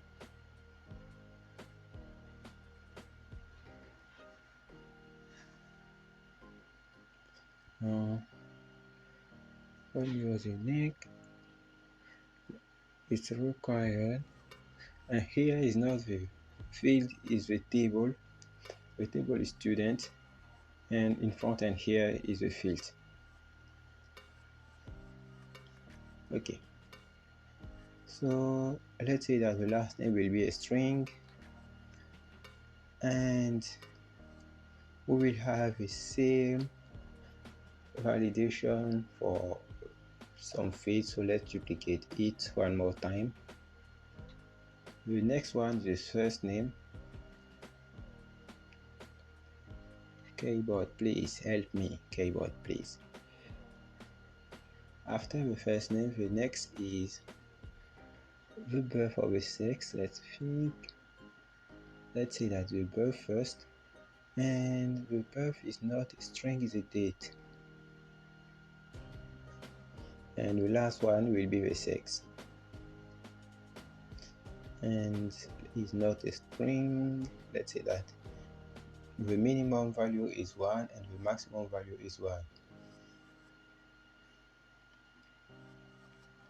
Let's go to the store method, and let's say that here we don't want to have the label, we want to have to get the matricle. We want to get here the last name, and let's duplicate this many times.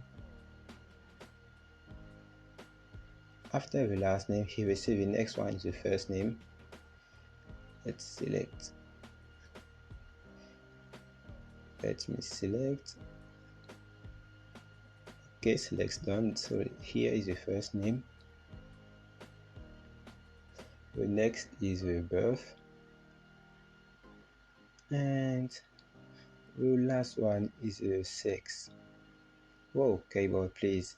Oh, sex. Okay. So after this, let's say that it will redirect to the student route with a message, and the message will be the student add. Let's say that it's student add. I don't know. And here is not level. I forget it's matricle. Okay. Let's go now on top and declare the variable. And we will make all public. The first one is a matricle. We duplicate it many times, and we have matricle. The last one is a sex, and before it is a birth, the birth here. Here is the first name,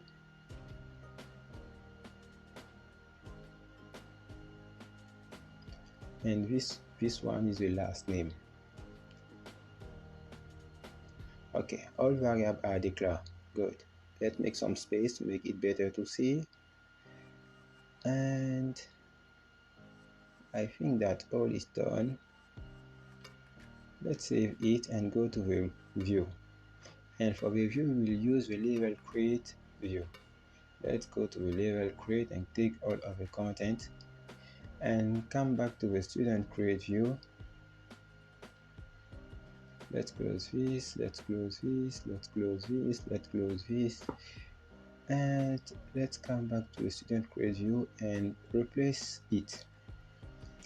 By default, change the error is not, don't have a label error, we have a last name error, first name error, matricule error, and many things. She'll say is add student, and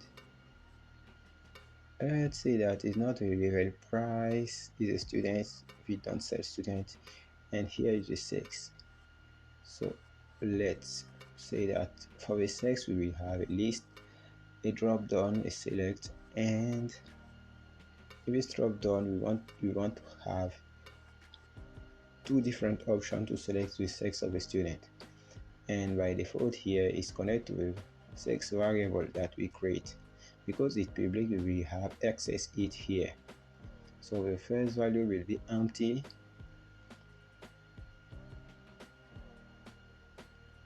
and where is my auto completion? Come back please. The next one will be this symbol, aim. Let's duplicate it. Let's see that here the next sex is A for the female, for the girl, for the woman, and let's remove all input. Let's come back with input. We'll use the class. I don't want to type it all, so let's take the class.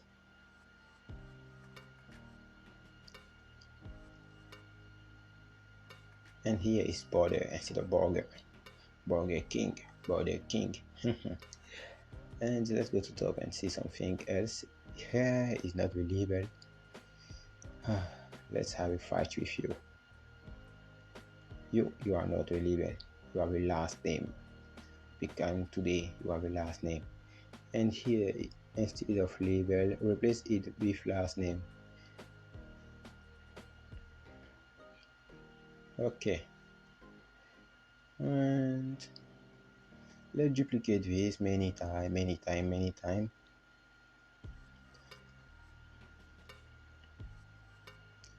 And here is first name.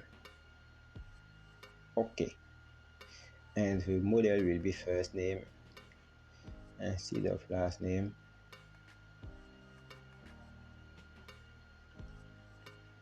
And for this one is the birth, and for the model is connect to the birth variable.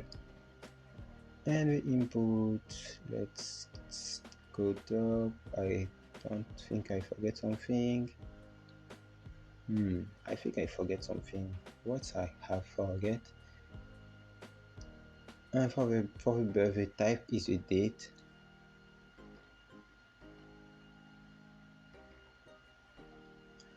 And let's refresh right now to see what we have.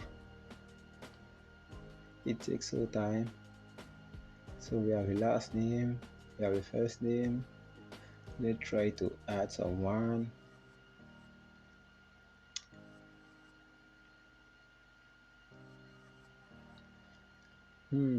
I forget to use the lazy method, but we will use a simple model.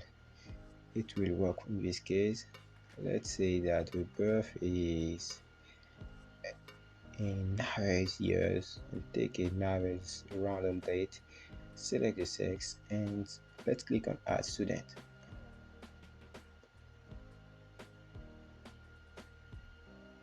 Why we don't have a result?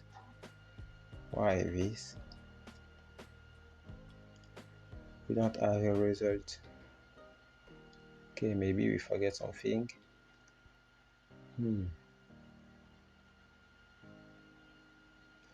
Here we connect to the store method, and on our student query we have a store method. Let's say that we forget to say that we want to have some mass assignment with a protected gadget to empty array. You can make it public or protecting if you want, but protecting is better. So let's test again. Let's click add student, and let's refresh and add some name again. Sorry, John Doe. I'm sorry I used your name. Sorry. Let's select the state. Let's select the sex. Let's click on add student. Nothing happening again. Let's go to student create.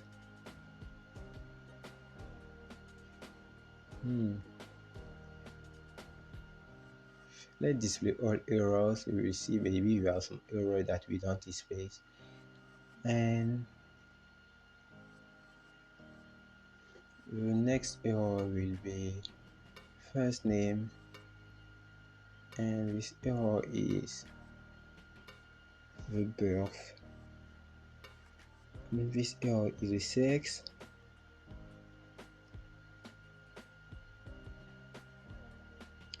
And let's test again.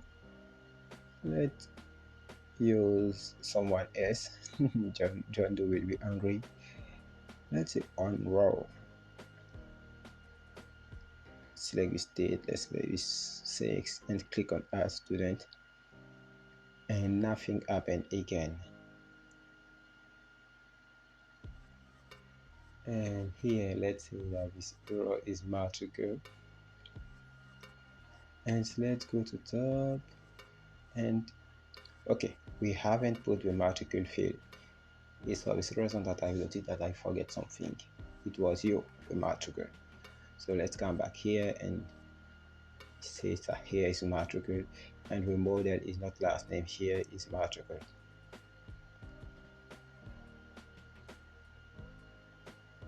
Let's go to student create and check. Remove this one. Let's refresh.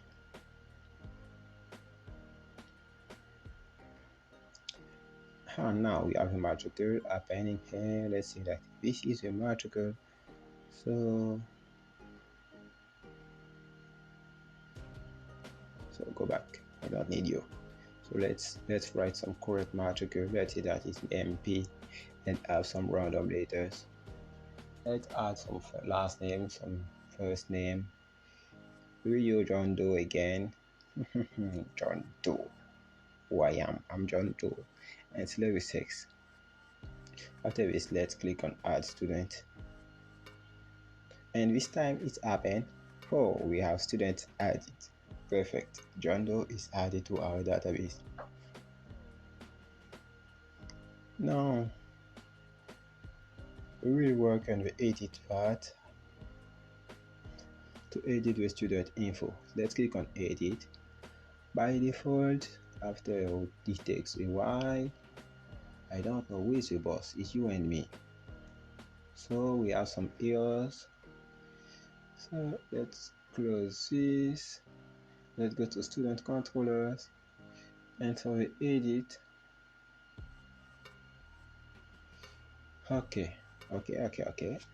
Let's come to manage to edit the form.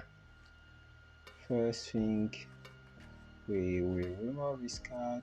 Where did it come from? I don't know. Okay, and take the content of a student create form. So take the entire form. So let's say here is not card, is a div. We close a div. Okay, let's go to pass the content that we copy in the student edit. Wow, perfect. And here for edit, we will not use Livewire, we'll use Laravel default engine. So here is update student data. Let's remove the Livewire submission.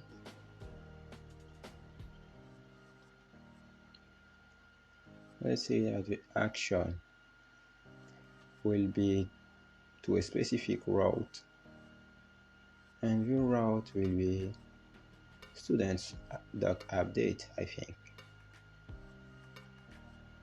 And let's pass the current student as a parameters. Okay, and the method is not post, is put. Let's say that is not wire model. We will use Laravel default engine, so we need the name instead of wire model. We need the name, and here we want to have a value, and the value will be the student matrix, because we will pass the student as parameter in the controller. We've already passed it. Don't forget when we set up the controller. So make the same thing for all next field. So write the name, and let's say that here the value is student last name, and we go like this.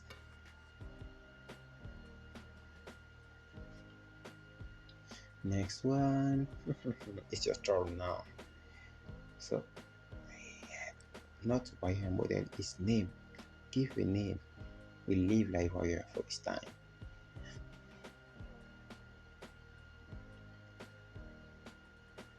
And the value will be the first name of a student.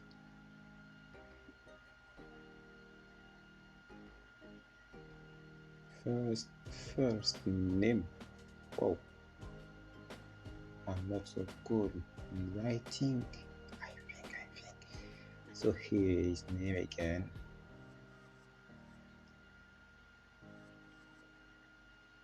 And the value will be the student birth. Wow. Like the symbol.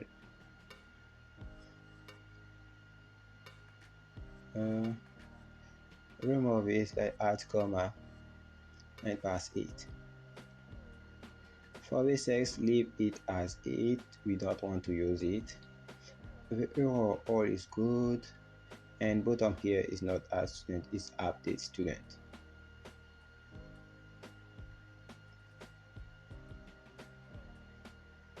Let's come back to browser and let's refresh now.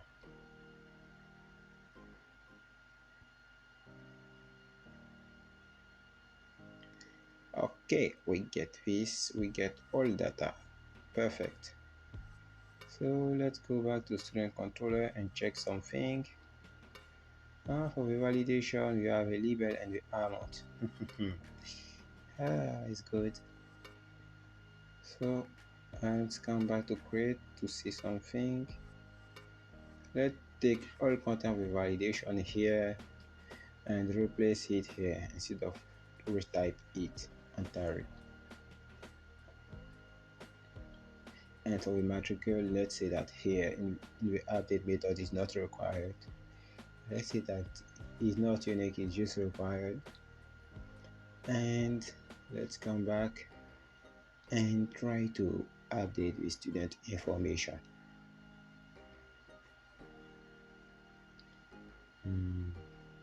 Let's say that the first name will be do update. It will become John Doe update. Let's click on update student. The sex field is required, the last name field is required. Okay, let's see why I put the sex. Oh, why am I there? Sorry, get out of my face. Here is the name. It says to that last name. Hi, we had to E. Let's come back and refresh.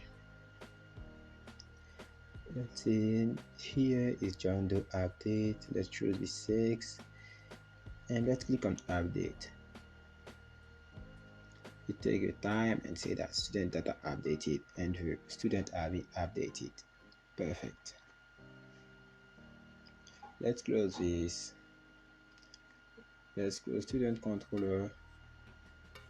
Let's go with student create method of Livewire. Let's close the view. We will continue now. The next thing will be, I think we will pass to the registration. So let's see. Let's generate a new controller.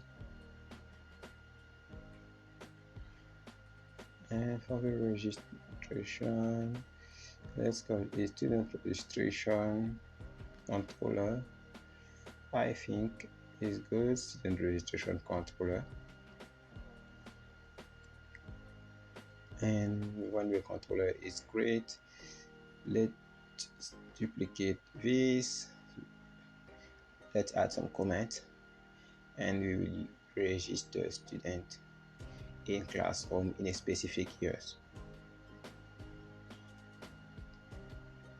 Okay, so let's say that the prefix will be registration. It's not the registration like register a new user in the database. It's a registration to register a new student in a classroom in a specific years. I say this for avoid all misunderstanding.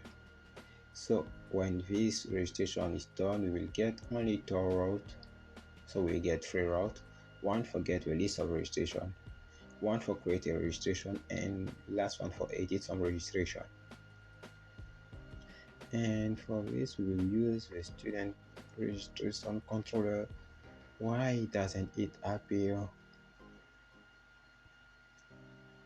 And let's type it manually.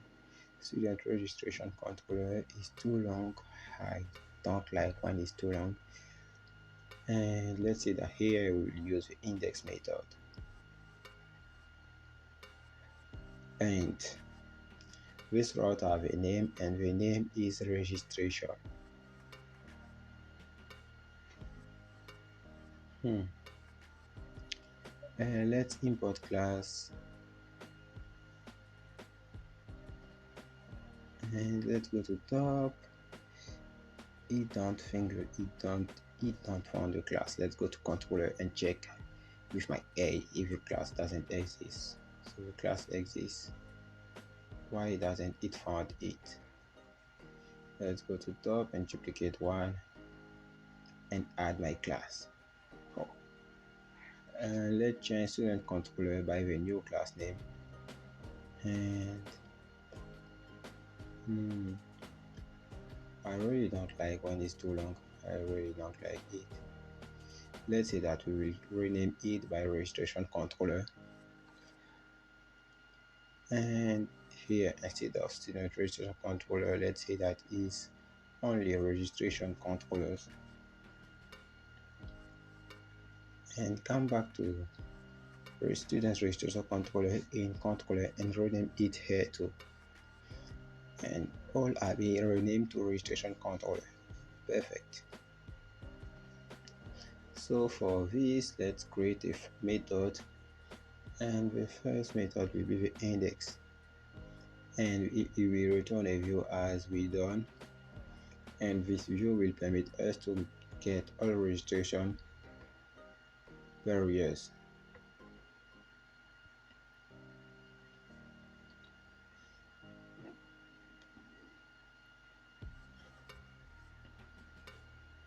Now let's go back to reviews and go to navigation menu and add a new link. This new link will permit you to get the registration, so the route will be registrations.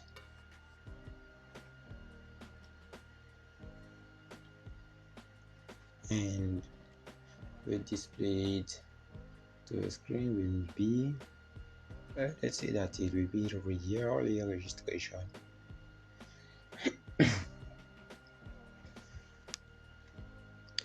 And let's refresh our web app,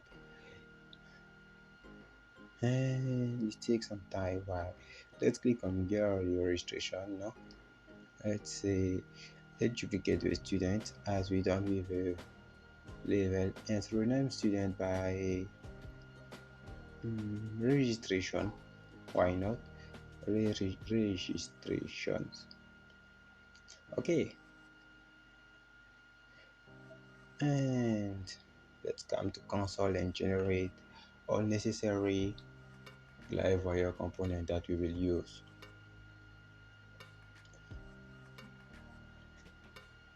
Is the registration. This component will permit us to get the list, and in registration index, let's call the component here. We don't want to lose many time. Here is registration, and here is not service student, is current year registration. Okay,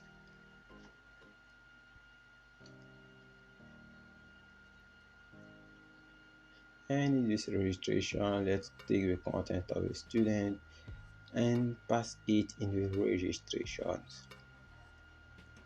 Good.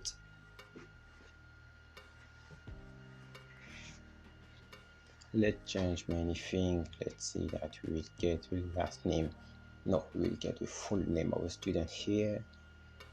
And let's see, we will get a classroom. After the classroom, what we want to get again? We want to get a birth.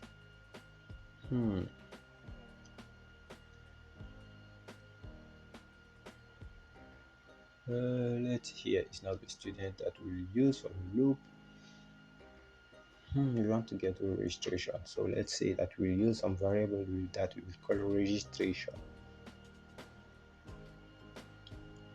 as registration.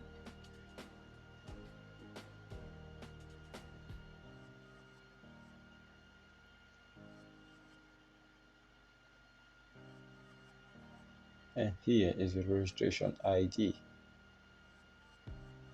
And for the registration, the next thing that we want to get is a registration student matricule. We use some relationship that we will call student.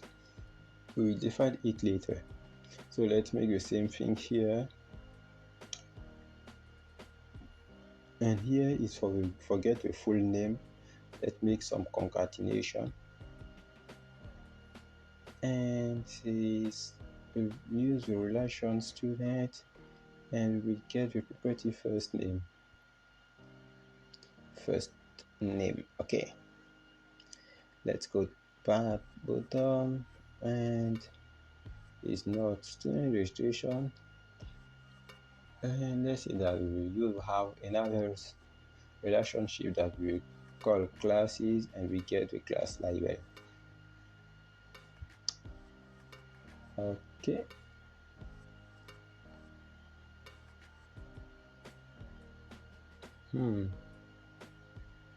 so we have a classroom, we have a matrix. What I forget, I don't know. Okay, and let's say that we will display the school year. Why not? It will concern only the active school year, but if we display it, is not very bad.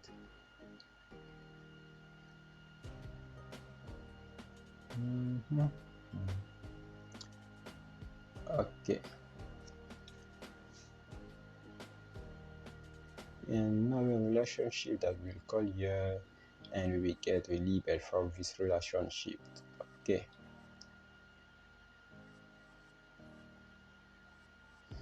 let's make a return and refresh. Remove this, we don't need it.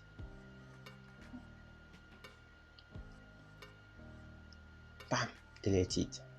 And for the edit route is not student that we use, is a registration, and the parameter will not be student. Oh, it will not be student. What will be it then?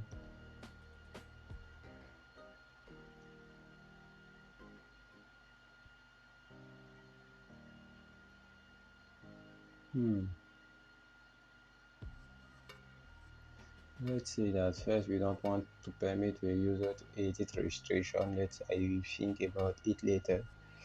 Let's say that we want to have a mass assignment.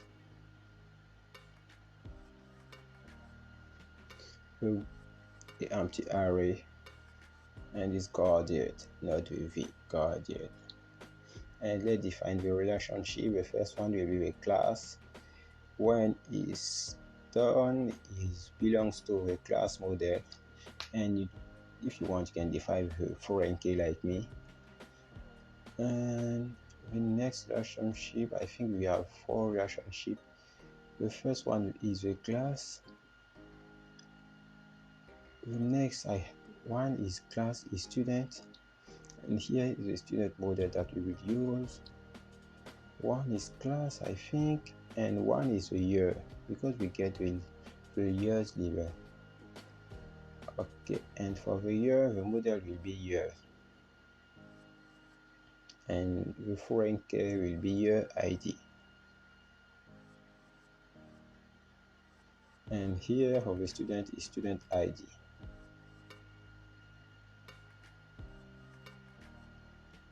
Let's import all class. Okay, all class have been imported. Now all relationships are defined. Good. Let's close the model. Let's come to the student of Livewires. Let's come to the registration. We don't need student registration. Let's close the necessary windows and let's get all registration.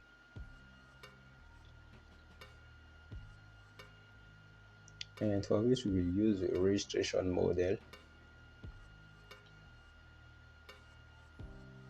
And we will use the with method to get all the relationship. The first relation will be student.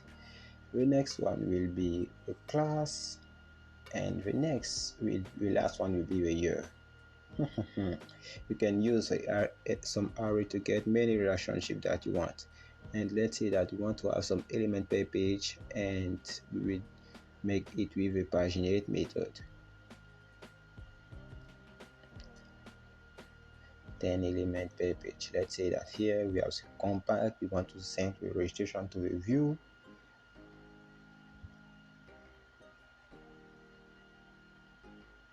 And let's import the correct model.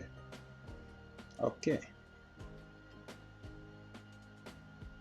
so all is done right now. I think let's go back to browser and refresh and click on yearly registration.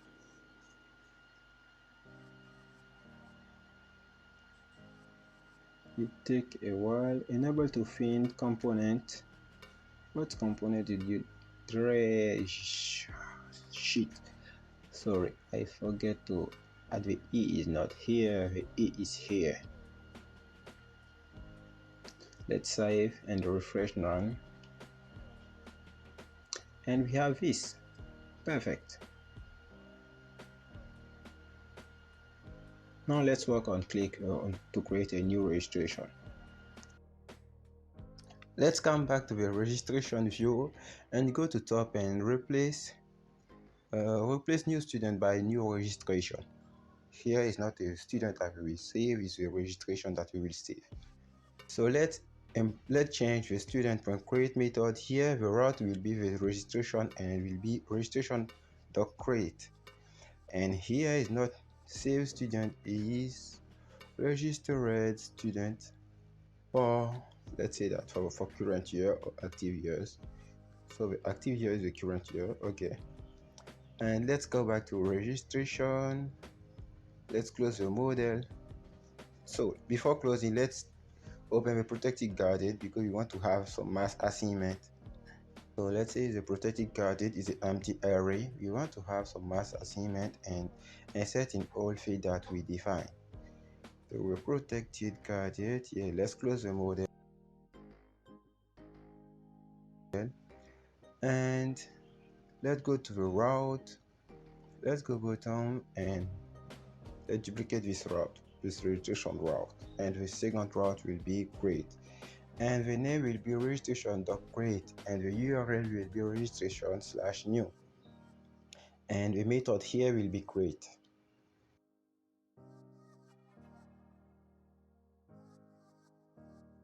Let's go to registration controller and create this method. Duplicate index, add some extra space, and here is not index, the file will be create. And come back to the model and let's say that I want to generate a new component, and this component will be registration create. It's a Livewire component.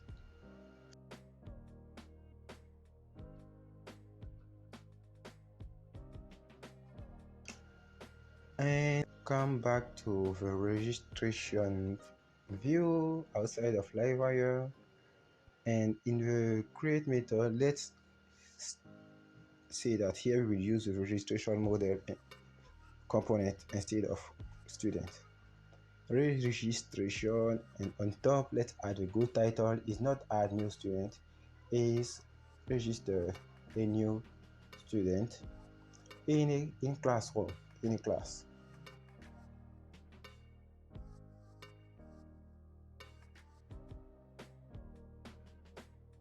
And let's go back to registration create and take the content of classroom create. I think let's take the content of classroom, it's better. And select all, go to registration create and pass all here. Okay, let's improve this.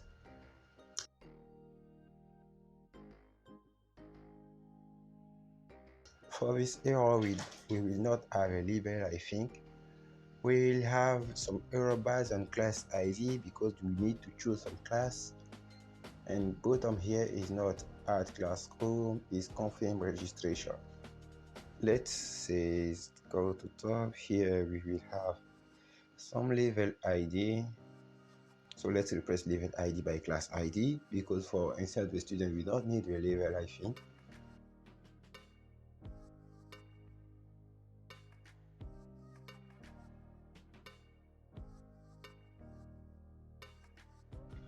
And to replace all, let's say that here is not choose level, it's choose classroom.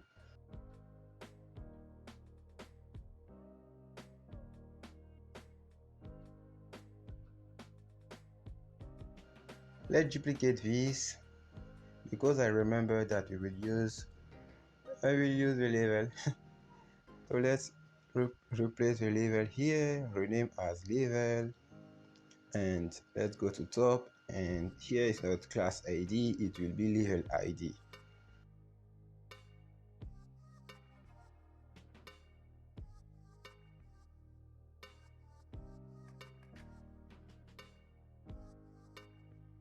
And let's say that the value will be choose level. Okay, after for registration we don't need a label. We will search the student by his matricle, and the model will be connected to a matricle variable. Let's duplicate this, and let's say that here we will get the full name of the student after insert the correct matricle. And let's say that this model will be connected to a variable that will be full name. Go down and let's see something. Let's say that we want to display the select and the classroom if we found the student.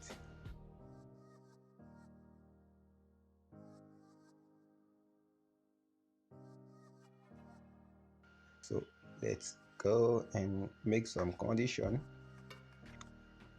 Let's say that here we have if student found is a variable that we will create, and let's end the if here. And this variable does not exist, but we will think that it exists. We will define it later and pass the content that we copy. And let's come back here and pass the button. The button will be displayed if a student exists. Okay. And for choose the classroom, this div will appear. Let's think what we want to do. I have made a mistake. We need to close the div of the classroom. Let's close it here. And let's say that the div of the classroom will be appear when we select the level, because we want to get all classroom from a selected level. So let's say that if we get the level ID, so if we get the level ID, we will display the classroom, and the classroom will depend on the level. So let's go top and see something. Let's close the model.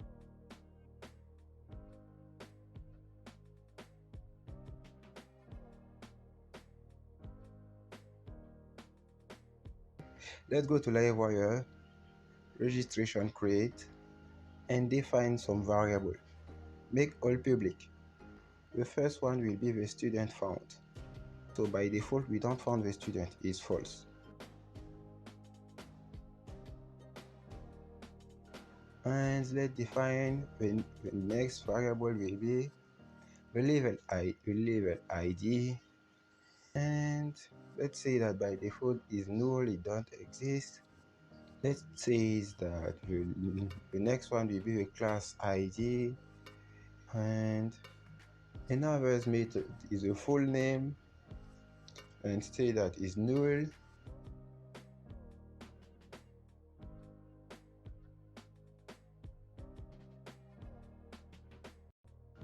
And let's define another variable for we forget the matrix. We will use it for make the search. And let's go to the random method.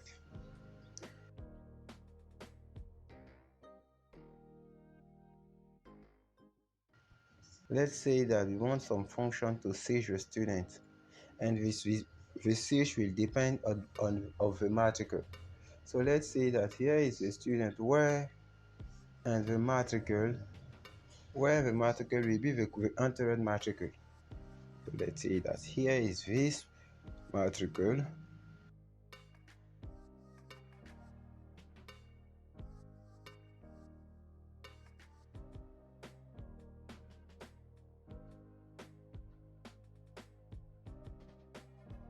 and let's get the result of this query. Let's add some comment here.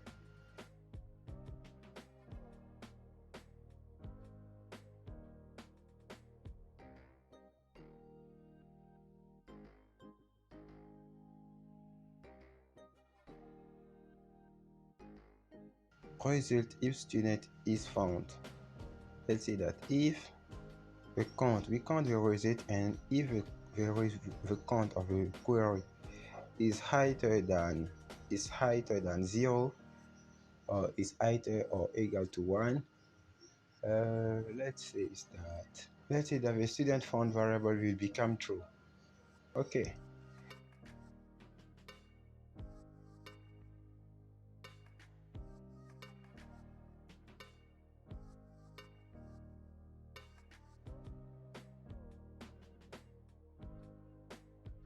And let's make a loop for this array that we get, and store the result in the variable. And the result will be with, let's say that the first result that we want to get is a matrix.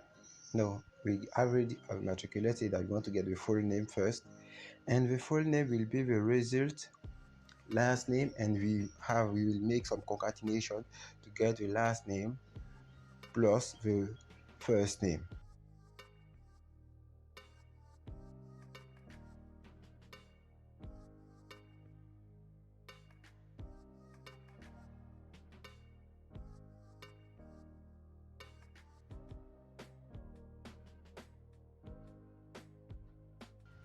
And let's import the correct student model.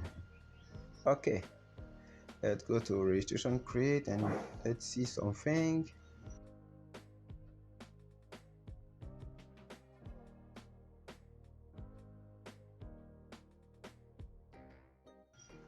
Next thing is the level and the class ID. We need to get this. So this is working well, I think. Let's come back and refresh to see some change. And we have some error. Registration creator doesn't exist and it's not here.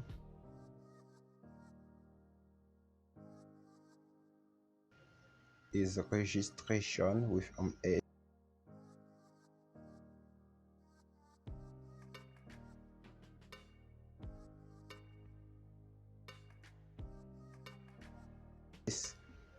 Okay, let's click on new registration and see. And let's see here. You will see we get only two files, two rows to insert. So let's come back to the database and select the matrix. When add the matrix, let's wait and see if we get the full name.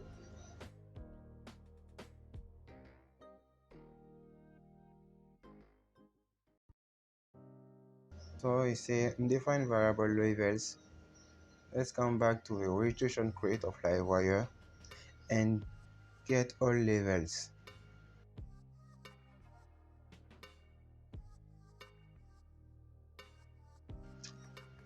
Let's say that levels. We will use the model to get all levels. Let's use the compact method here. Forget for send the level variable to the view. Import the correct class, the correct model. Let's copy this change.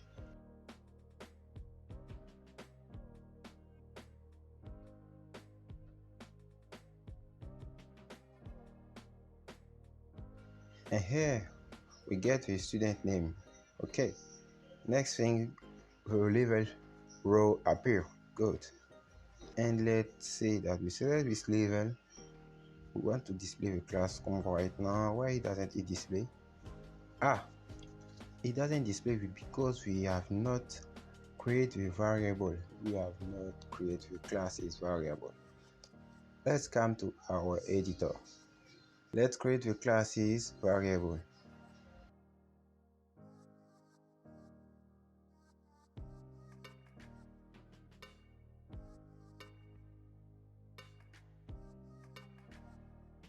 And the classes variable will be the classes model. And we will display all class that depend of the level ID. Let's say that we want to get all. We can use.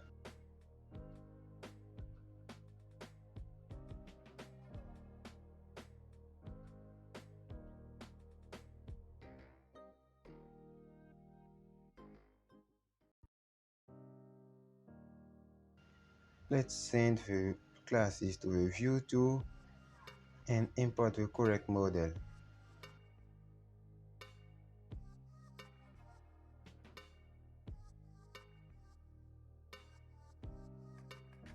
Add some comments here.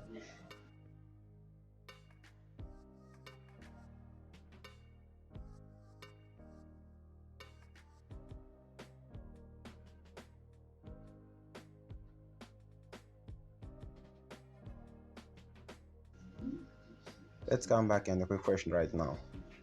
Let's take this. Let's take now a new level and the class come appear. And when click on the select class come, all file appear. Okay, now we can confirm your registration. Perfect.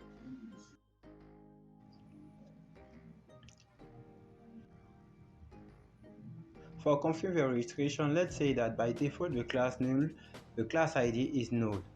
And let's go to the view and let's say that we want to disable this button if the class ID is not selected. You can improve it by creating the loading status, a loading state, and disable the button when the loading is true or select the disable when the loading is false. So you can proceed as you want. In my case, I will write the class ID, and if we don't find the class ID, we disable the button. So by default, let's take the smart record again, and let's try to register a new student. And say undefined variable class ID. Here is not D, is 2S. Let me take this, and we get the correct student. And if we choose the level and we select the class ID, let's go by where I'm going mouse, and we select the class ID. Now we can click on the confirm button. Perfect.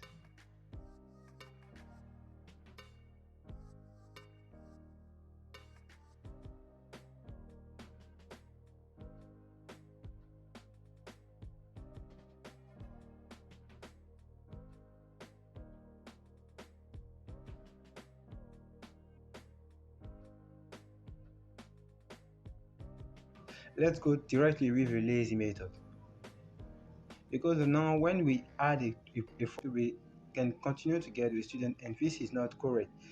And when using the lazy method, it will wait when we go outside of the input to check to see the student. So let's test. Why it takes so time, and when we don't we enter a false matrix, it don't give us a result. Perfect. And now we can click on the confirm registration button too.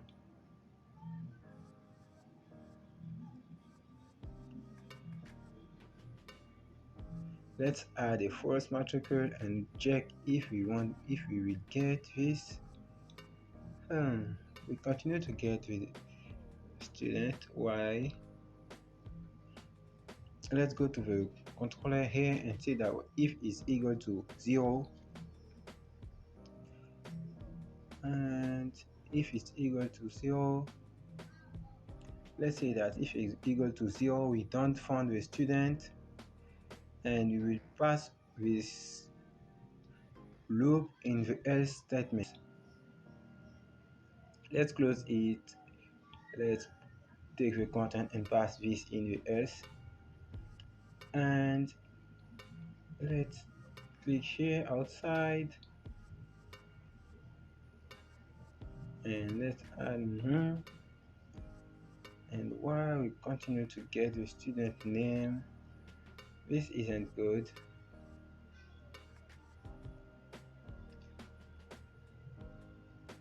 Let's say that here for the full name of the student, we want to add it read only.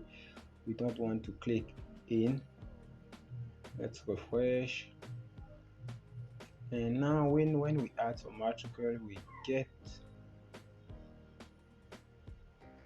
let's remove, and now we get the correct student, and we cannot click here.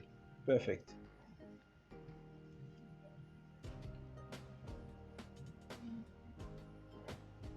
Let's go top here, and as we done every day, we will store the student in the classroom. We will register a student in the classroom. Let's add some comment.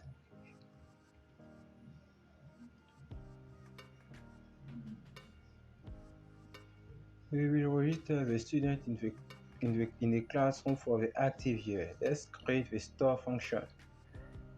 The store function doesn't have some parameters. We leave it blank, and let's say that we want to get the registration model here.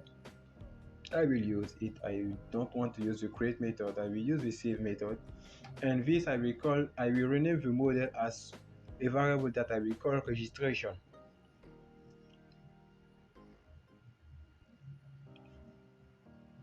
Before all, let's make some form validation. Let's say that for this form we want to have some validation, and we want to have many files required. And here we don't need to put unique, because one student can be registered many times at different year. And the matrix is required. Let's duplicate this,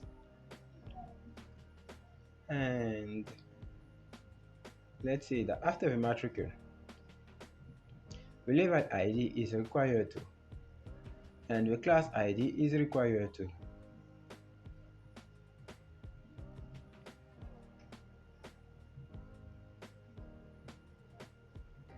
And let's add some extra condition. Let's say that the level ID and the class ID as a integer.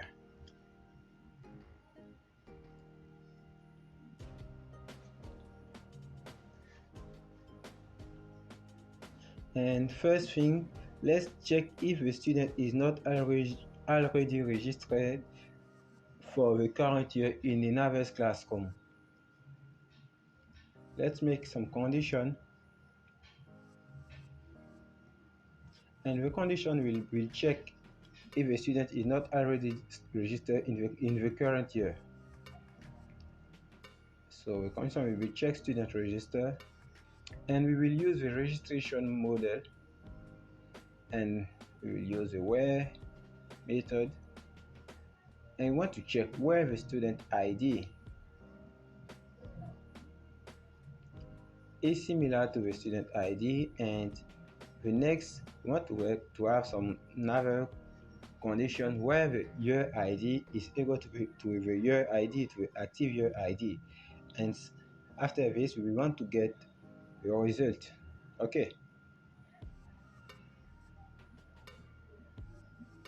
so how we get the student ID? We need to come here and define some variable, and we call this variable student ID. And let's say that it's private here, and let's define another private variable that is year ID.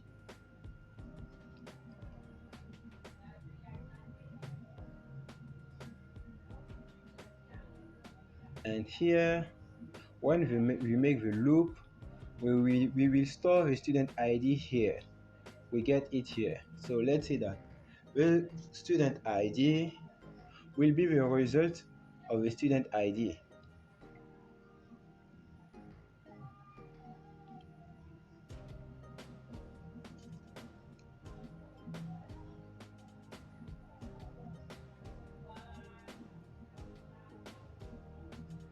Okay, let's pass here the student ID, because we get the student ID. And the next thing to get will be the year ID. And if you remember, I think that we already do this somewhere. Let's go to check in the dashboard, and here this query, we take all of this query, copy, and go to the registration crate and pass it here. It will give you us the year, the current year. And here, let's import the class first. And here is not current year, is year ID.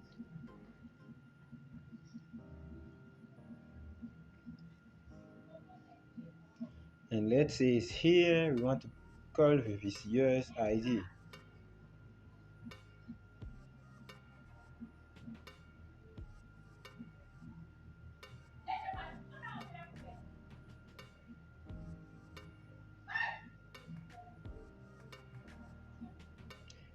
And let's make a count. If the check student result is higher than 0,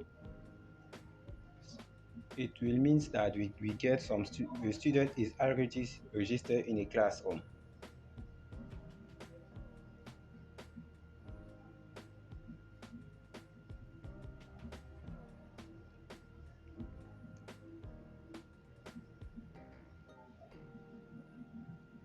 Let's write some else method, and if a student is already registered, let's say that we will have a variable error, and this variable will be true, and the error message will be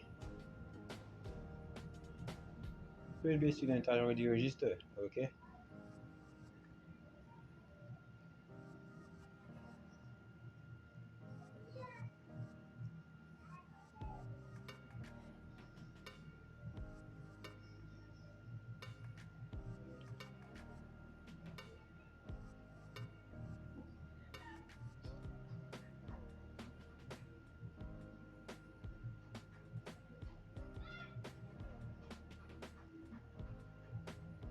Let's go top and define the error variable and the error text variable.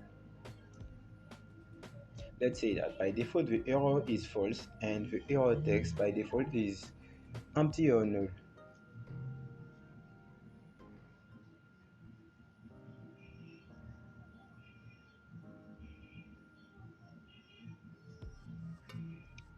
And here when the student is not already registered, we want to save it. So here student not registered.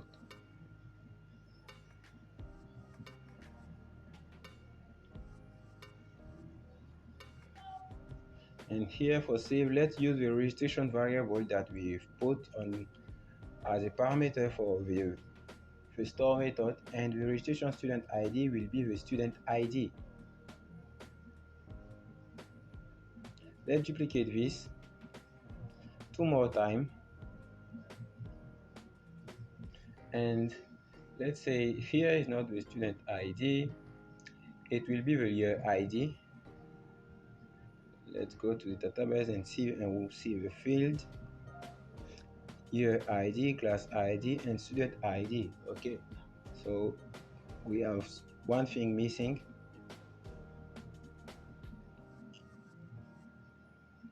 The last one is class ID. So let's put it in the center, and I think here some E, and when all is done, let's save the registration. You can use the save method or the create method if you want.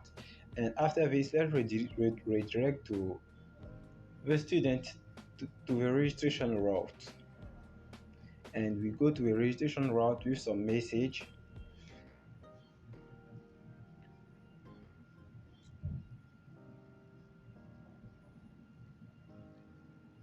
And the message will be student registered, registration successful.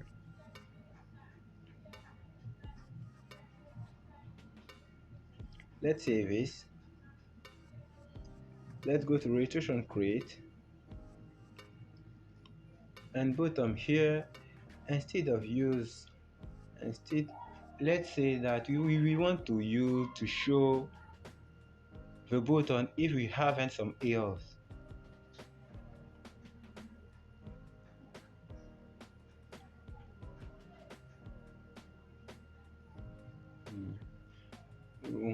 Is it really necessary? Let's write some else statement, and if we have error, we want to display some error, and if we have an error, we want to display the button, because by default we don't have some error, so it will be better. And let's go where I have put I have made some model, some design for a message, and let's say here if it's error, the background will be red, and the message we want to display the error. Okay, we want to display the error text. Let's go to a browser, store the matrix, and refresh. On refresh, let's add a matrix. We will get a name. Let's choose a level. Let's choose the class home, and now let's click on confirm registration. Nothing happened. Why? We say that colon a year ID. Shit, here is not year, is year ID. So let's go to the structure and rename this column.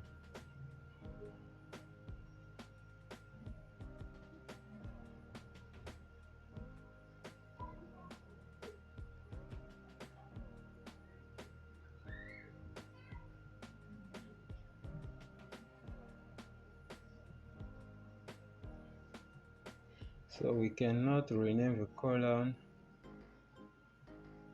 Let's go to the migration. Let's go to migration to the specific migration and change the migration here. We haven't added some data, so we can relaunch the migration. Here is your ID, and the migration is registration. Let's click on confirm.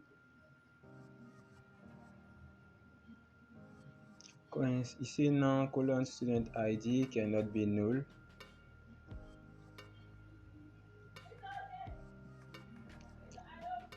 Why we don't get a student ID?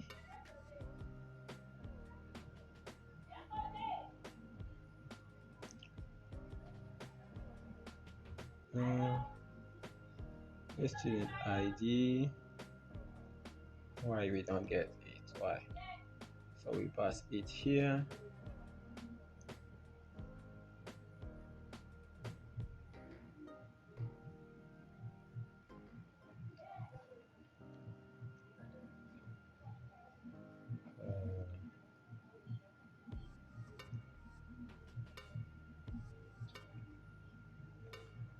I don't know why we don't get the student ID.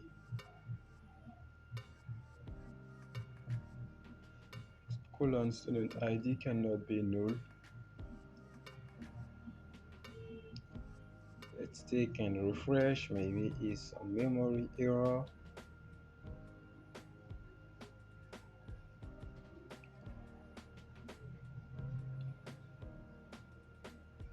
And let's click on confirm registration again.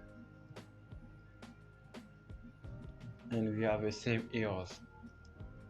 Why we don't get the student ID?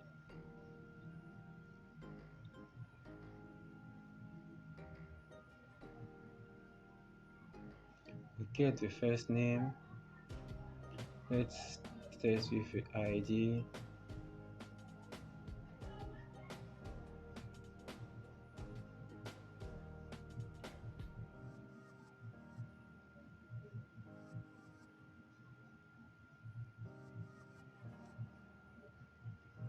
Why nothing happens? Why? Let me refresh. I will check if it's some memory error or if it's my computer is too low. So my computer was too low. It was the reason, because the refresh take time. So let's say that by default, let's say that by default the student ID is null, and so let's change the privacy to public. Let's go to registration create, and we will display the button. We will display the entire button if we get the student, if the student ID exists.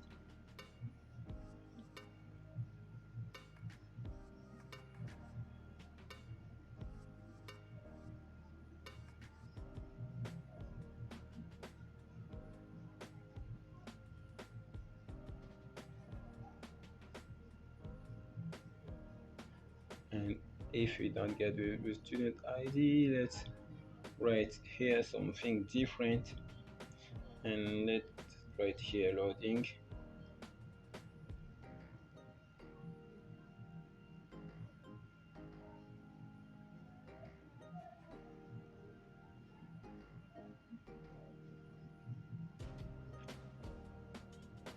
Let's add the class here.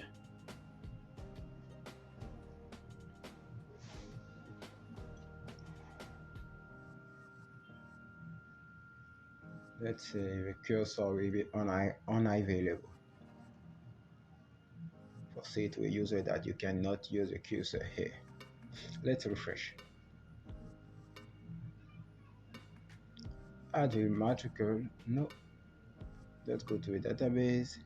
Take the save matricle, the save student matricle, add it. After some time, we'll get the full name. This is take too long time. The student ID is getting. Now let's check, choose some level. Let's choose a classroom. Let's click outside. And if we click on this now, the student is saved. Maybe it was a privacy problem. By changing private to public all work. Let's now try to insert the same student in another or the same classroom in the current year. It will show us this error that we define. Let's click on confirm registration again, and here we get the error. Perfect. And like this, we can avoid to register the same student in a current year in two different places.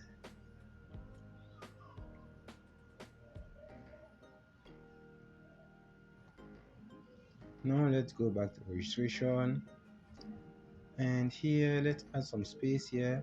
Registered student, registered student. And after classroom, let's duplicate this. Let's say that here we have the action, and we want to edit the registration if we serve a student in a wrong class.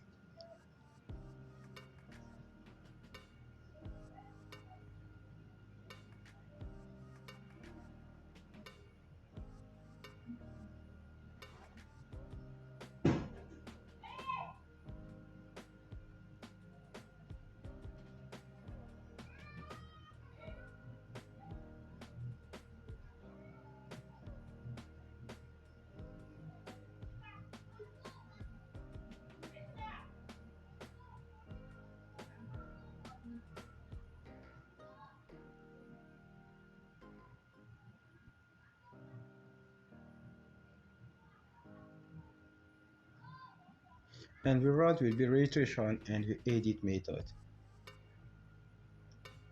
And as parameter, we pass the registration. And let's write here edit. And let's close this. Let's close the registration of Livewire without it. Let's close this. Let's go to web.php and create the edit route for edit the registration. Here it will be the registration that we click on it and edit here, and the route name will be registration.edit, and the method that we will use is the edit method.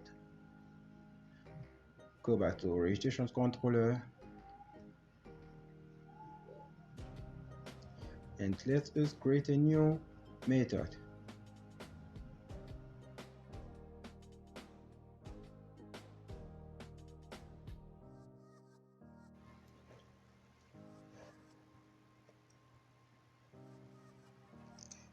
Let's pass the registration model here. Forget the current registration, and this model we call it in another variable that we call registration.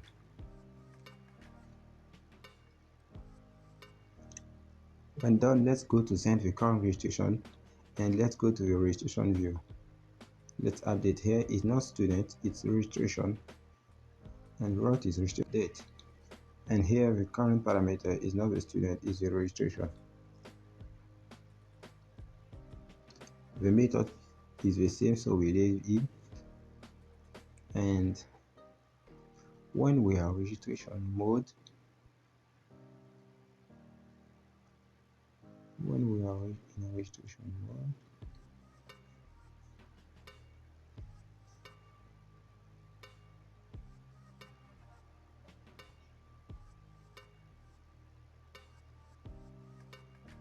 we leave a matrix, the last name,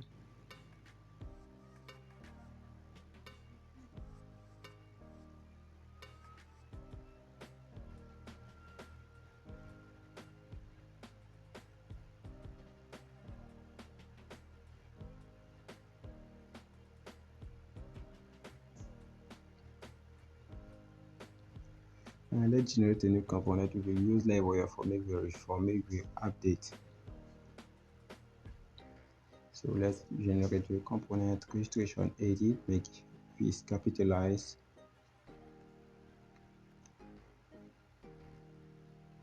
And when this done, let's go to the edit. Let's go to the create and take all of this design and pass it in the edit. Delete all, pass it. And here the component is registration edit.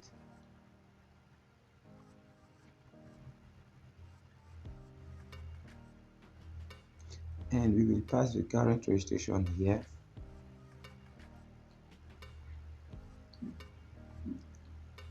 Registration. And the registration will be equal to the registration that we will send from the controller. So let's send the registration variable to the view by the compact method. And here is registration.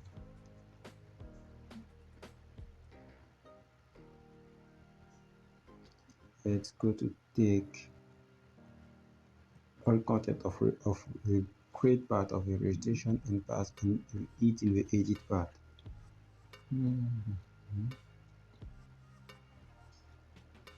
Let's improve this. Here is not confirmed, it's update registration.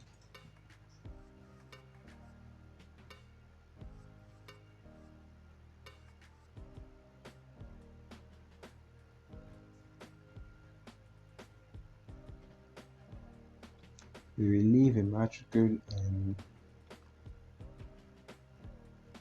and the full name, but the matrix will be read only because I want to make some auto search. When we click on register, we want to get the matrix and the student name. So here, let's say that we want to add update registration. Remove this. And let's close the create part. Go to the controller. Let's close the controller. We don't need it. Let's close this. And let's say by default we will get the matrix and the full name. And for update, we will leave this. We will leave all this. Let's go to the Livewire registration create and let's select all variables that we create here and pass them in the edit part.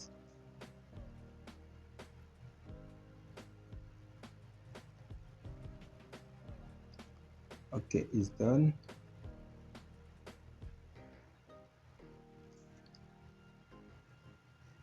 Let's remove the year ID because we want to register. In registration, we don't need the year ID. In the student ID, let's remove it. Now let's get a matrix. Okay, let's go bottom here and let's say we want to get a student on page load. So let's go to the render method and take all of the query. Take this, we want to get the classes the level 2, so we will take all of this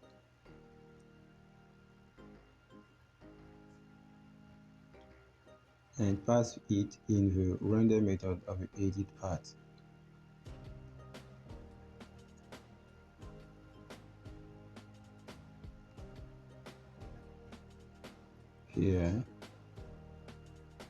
Here we get the student ID. Let's change it by the matrix. Here we get the matrix. Let's go top and import this class.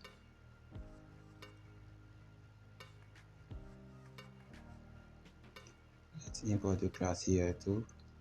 Import all classes to make it in one query. Perfect. And let's send the label and the classes to the view.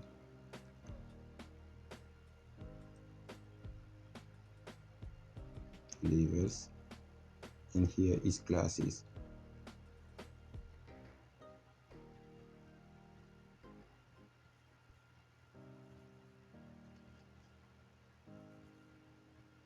And let's leave it. Let's go to the preview and refresh. And when click on edit, let's see if you get the edit form.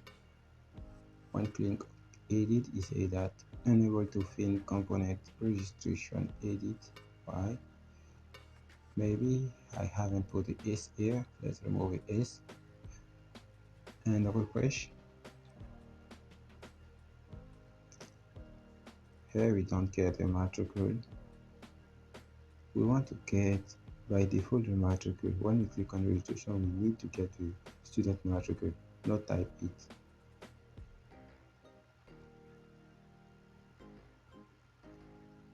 So let's get the registration because we passed it from Livewire with the array. So let's call it here. It's a popular registration.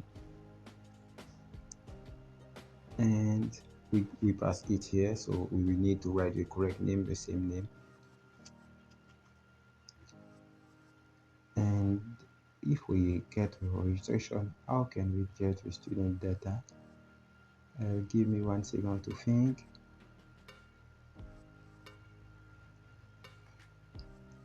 If we can't get this,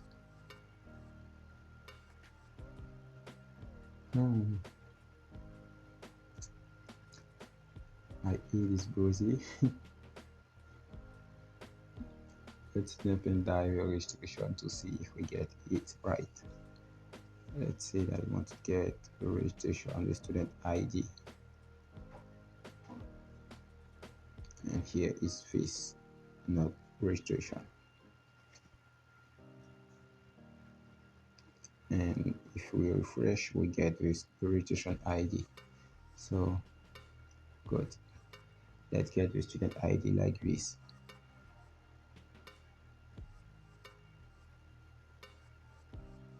So let's say that the student ID will be this, the registration student ID.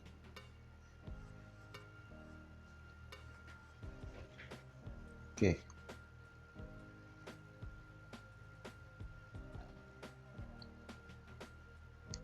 And here we need to make the find method because here now we have the ID. So let's say that I want to find with the student ID. We don't need to make all of this.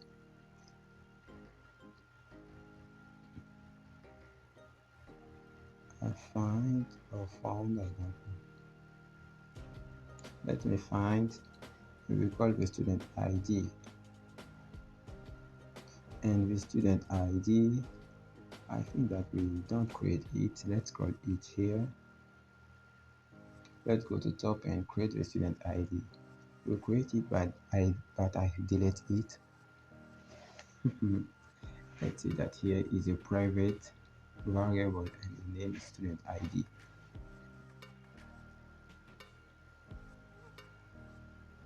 Here by default we get the student.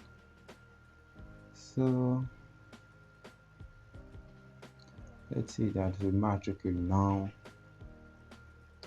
is the student stage variable because we get student all data, and the matricule will be the student stage and we get the matricule.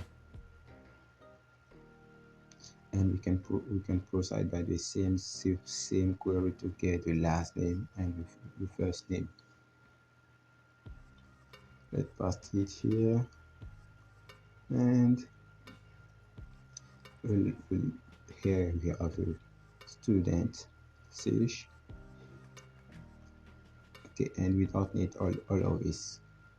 Delete it. It will reduce our code. Perfect. The code is too small and make things working well. Let's refresh. And by default we get the matricule and the student full name. Good.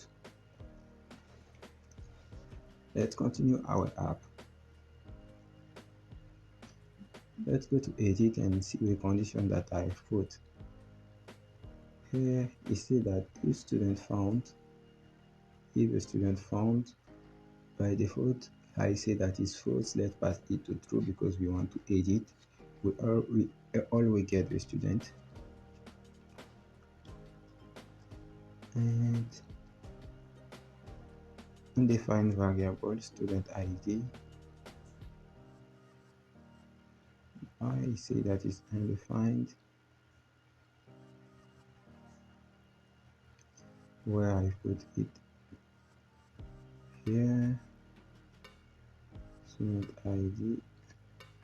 Let's remove this. We always get the student, so we don't need to make this condition.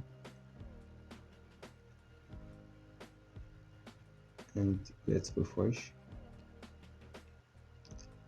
Now we can choose a level, and we can choose a class, classroom now, and we can click on update registration. Good. Let's see that the background will be green here and a light green. Here the method, let's say that we create a new method that we call update instead of store. And to the registration edit part, let's create the update method. So public function update. Maybe we can pass the registration model here.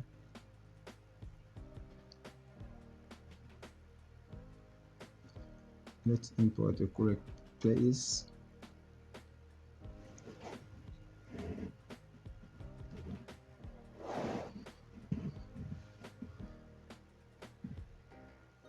We get the registration like this. This still not work. So let's remove this. Let's remove all, is better.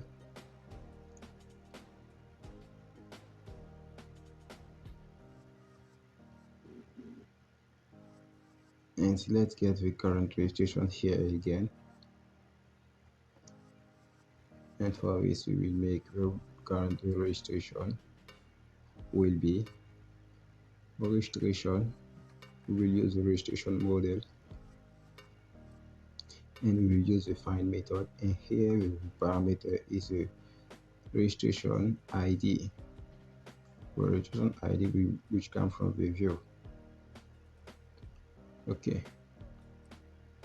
so for create, let's go to take this condition and pass it. We don't want to repeat ourselves again.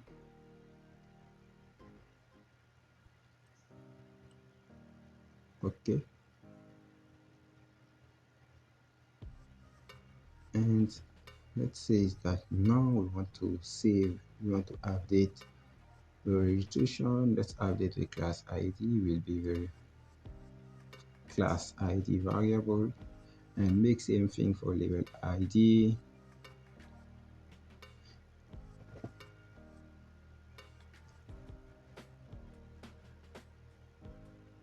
And now here we just need to change the class, we don't need the level.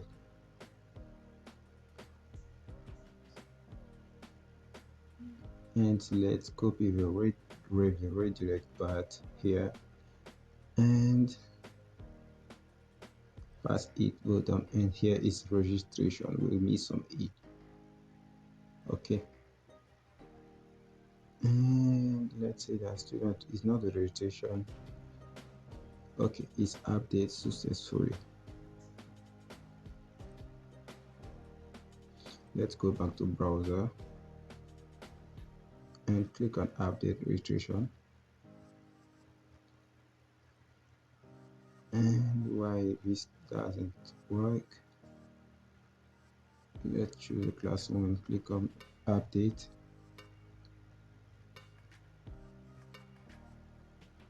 It says that save does not exist, method save does not exist. Why the save method does not exist?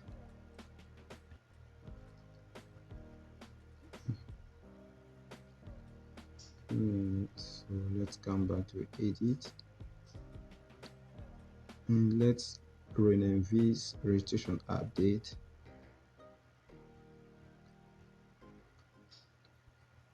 Let's test again, and it's the same error. And here we missed to pass the ID to get the ID here.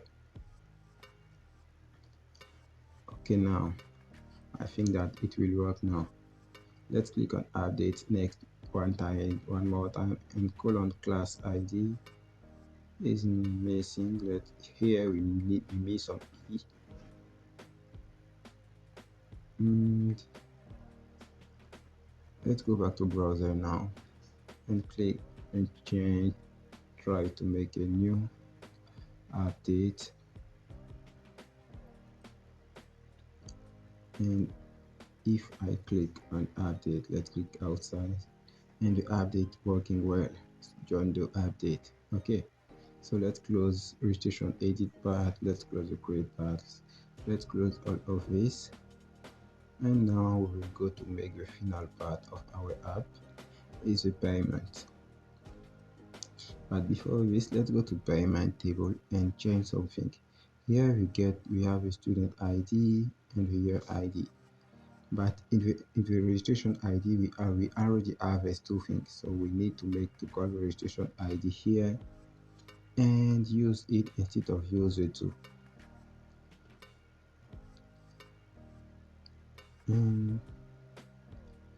For the registration, we don't need to pass the student ID here because in registration we already have a student ID.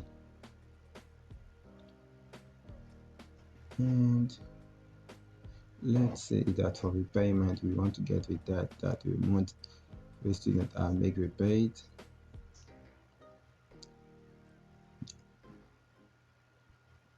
So then let's call it just that. Call it date, we pass the registration. Let's go back to database and delete the migration, the selected migration. The table is payment.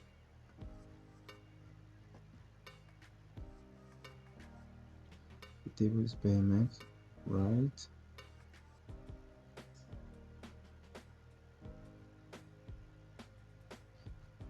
Let's try to delete the payment table.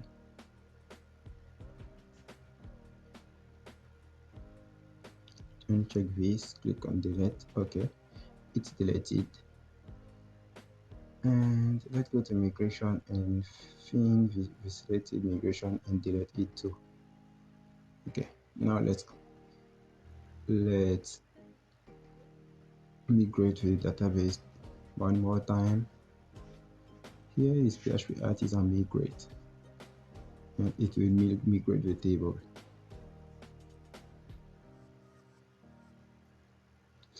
Now if we click on schooling, our table will come back and we get the registration ID and not paid the date. Okay, now we want to get the payment.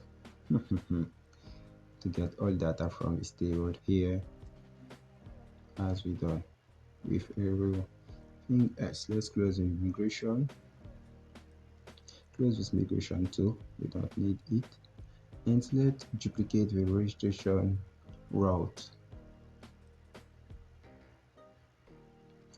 And the first here is not registration, is payment. Let's say that you have a create method, and for the payment we don't have some edit method, we have only to create method. Let's generate a new controller for the payment, and the controller will be the payment controller.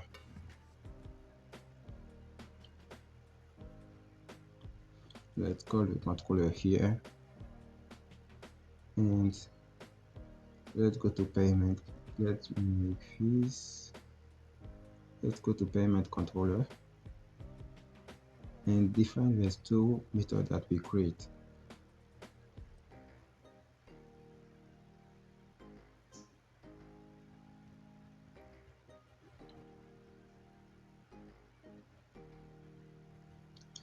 And let's remove one. We will use only one route because by default we will use a dashboard link to get the page.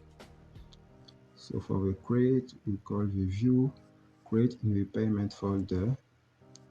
I will use the E instead of use the ya. And the folder name is payment. And the field, the file is create.play.php.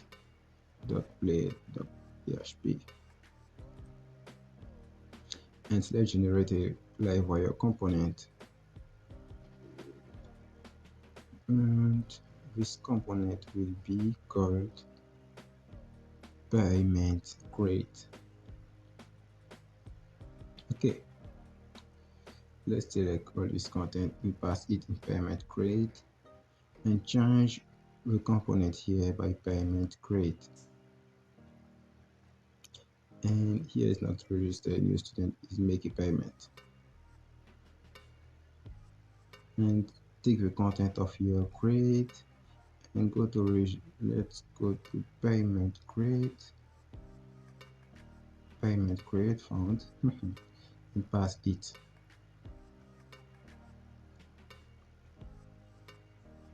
Okay, I copy the wrong content, but it's not a problem. Say that here you want to say how much the student want to pay, and here will be the input.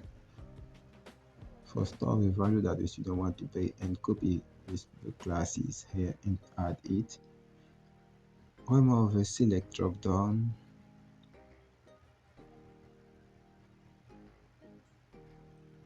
and let's duplicate it one more time.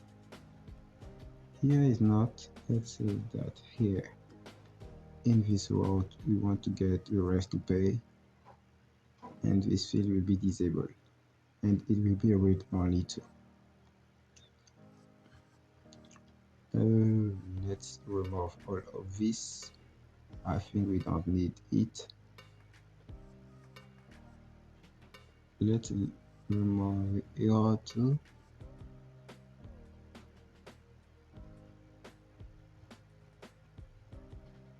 Remove a student because we will find a student every day, every time, always. And remove this again. Don't forget this one. Okay.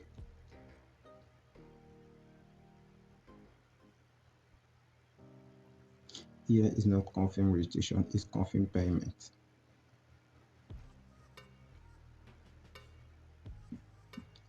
And here is not class ID. Let's say that registration ID, if we get a registration ID, because we will use a registration ID. And let's link this table with this form with the paid amount variable, and here let's link this one with a rest to paid variable. So let's call it just rest to pay, and this one is a matrix.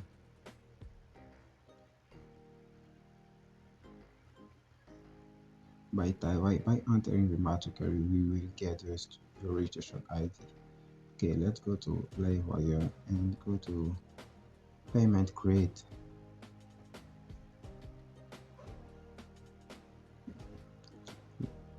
We have a paid amount variable. We need to define it.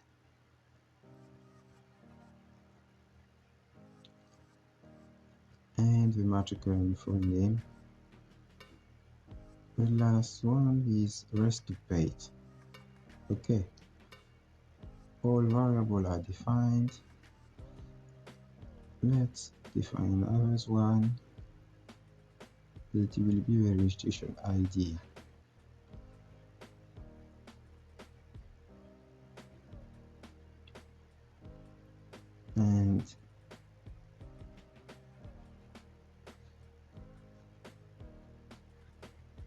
Let's take this again.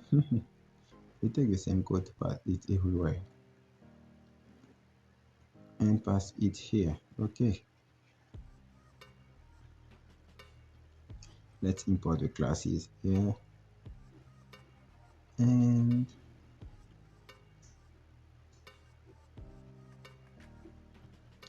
let's say that we want to get our variable student found, and let's say that by default we don't have a student. And now let's get to registration and get to level price and check if a student have made some payment first, and check the rest to paid. So forget, let's say that by default the rest to paid is 0.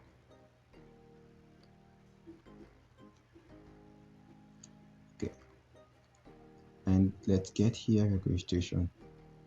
Forget the registration, we will use this variable registration query, and we will use the registration model, and we will get where the student ID is equal to a student ID.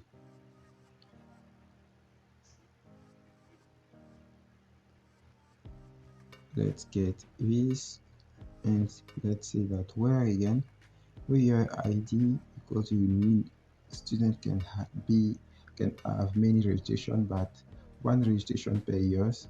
So let's make this condition 2. Let's import the class here, and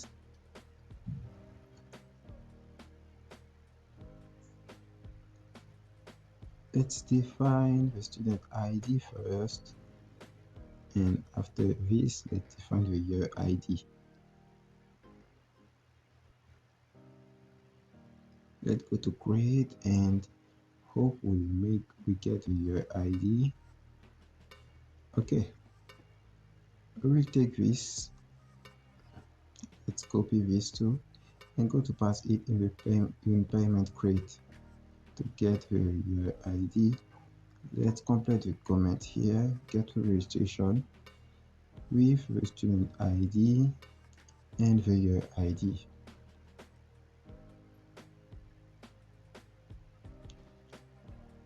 Like this, we get the year, and on top we get the student. Okay.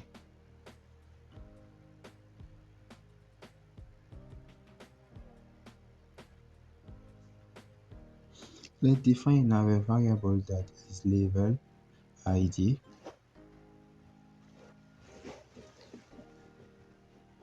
And another variable, so let's remove this now. We'll put it later. Mm, hmm.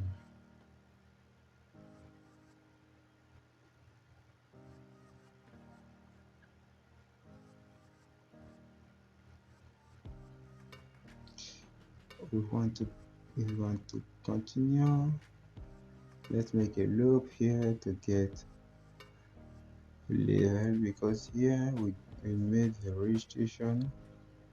So let's try to get the level amount. So we want to get the level, so let's add some comment for get to level. We need to get the classes before.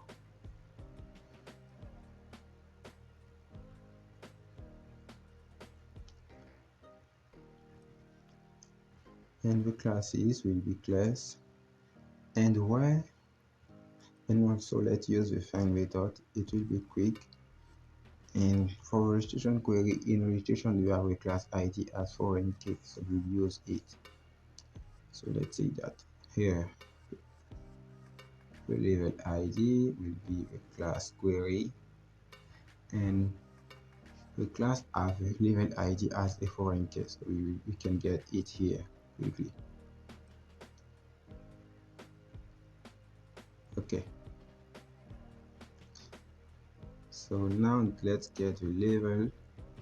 Let's say that we want to use the find method, and the parameter will be the level ID that we get on top.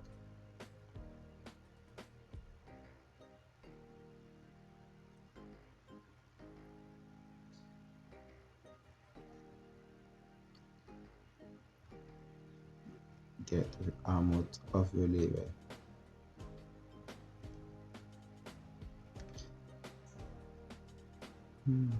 Let's go to top, and the student fund.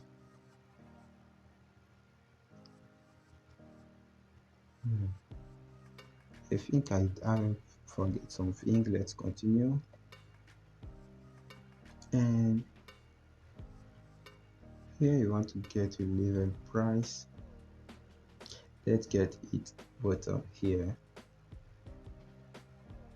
So no, let's get it here.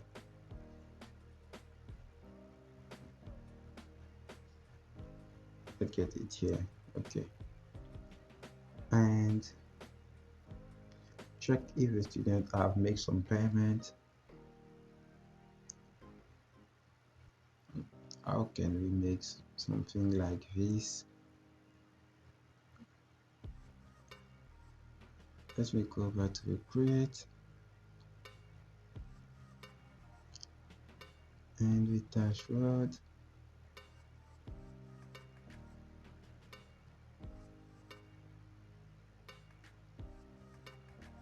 let's add the class here and test if we can get something.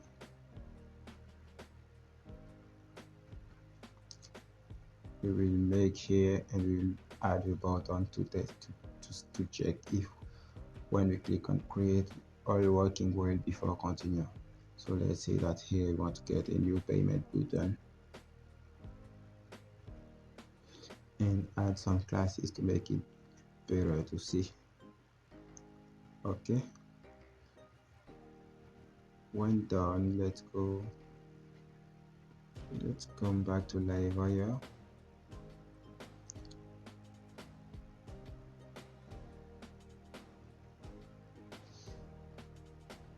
Let's come back to the level. Let's come back to the payment. I forget something here.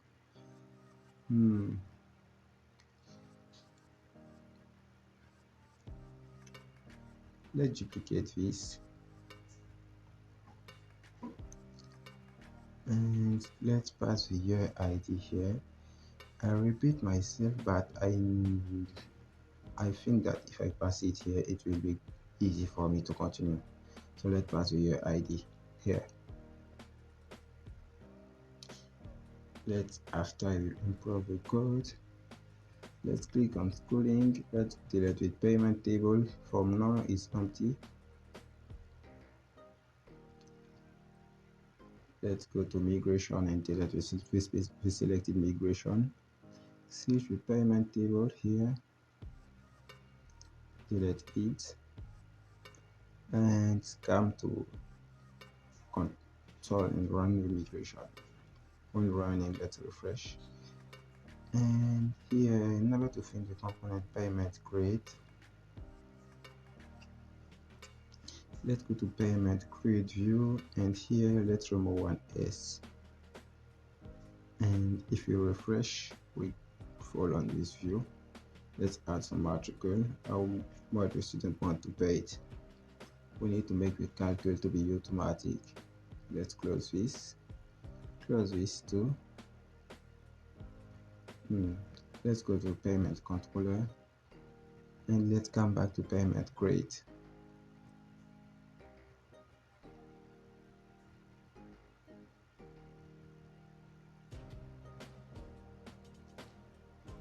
So let's check if the student have made some payment. It was here, and let's see that we have some variable check payment, some query,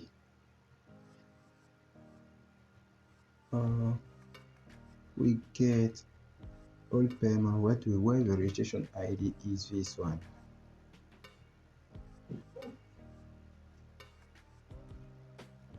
Let's say that all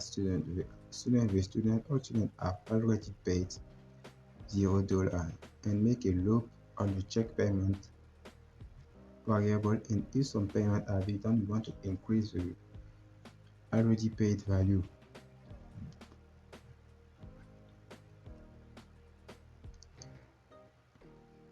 here is amount paid instead of paid amount. Okay, I think it's good.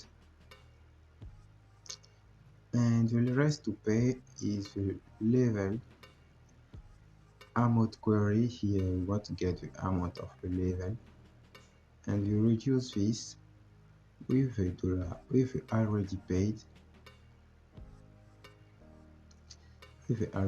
variable. Okay, and here let's call a get method. We forget it. And here some e, and let's remove this temp and die. I've put it for make some test. And rest to pay, let's remove this comment and come back to the browser. Let's see that here we want to pay get some $400, and the rest to pay is $2,000. Okay, right now we haven't stored anything, so it's normal. So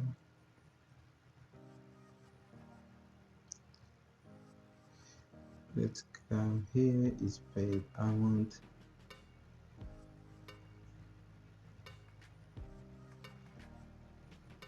So let's say that if the paid amount and the already paid is higher than the rest to paid, we will have some error. If a student have already paid $1,000 and you want to pay 2,000 and the level amount is 2,000, we want to get some error to say that payment cannot exceed level amount.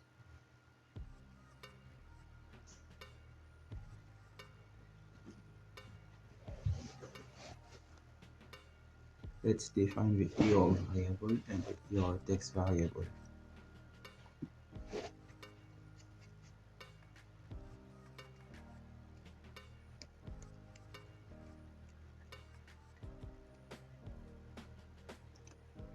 Let's go to the create here, and configuration create. Let's do, we want to take something,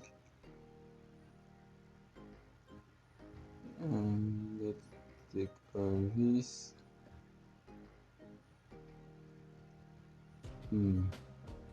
So no, let's take this. It will be simple, and we want to show the error if we have some error, and show the button if we don't have some error.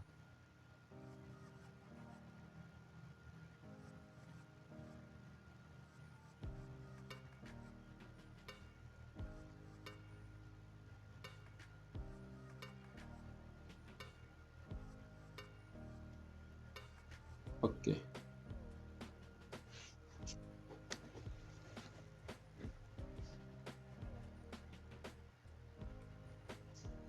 let's come back to payment create tool again, and here we get the level 80. Good. And this one error, we have some error and the error text.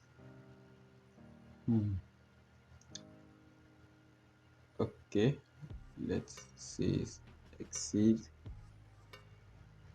and let's put all of this in a condition, and if we get the level amount, if the level amount query is running well right now, we want to get this. Okay, let's refresh, add some existing matricle.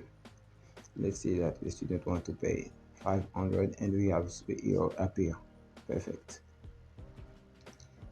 And when we create something else,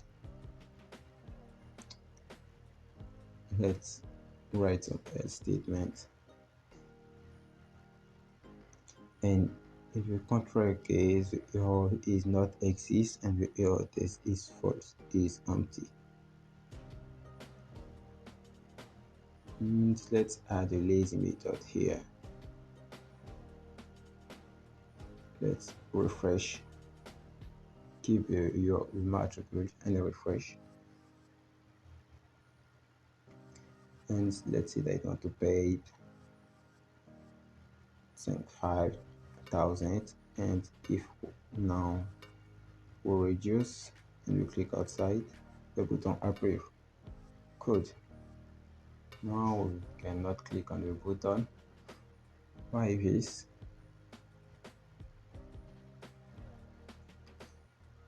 Why?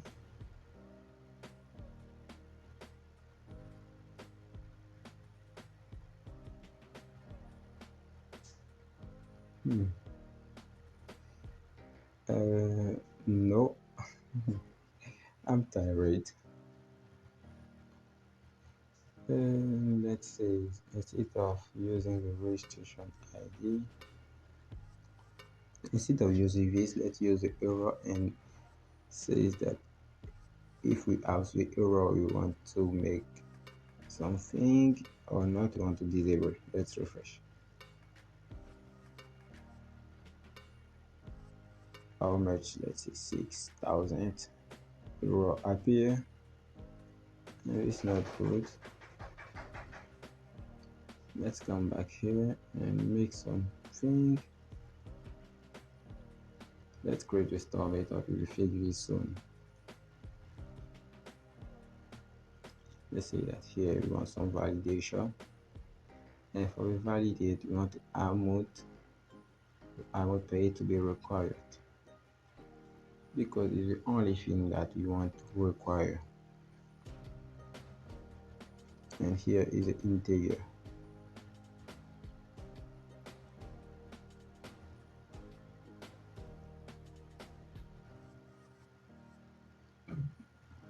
Let's pass the payment because we will use the payment to store. I don't want to use the create method. And let's see that the payment registration ID is equal to a registration ID.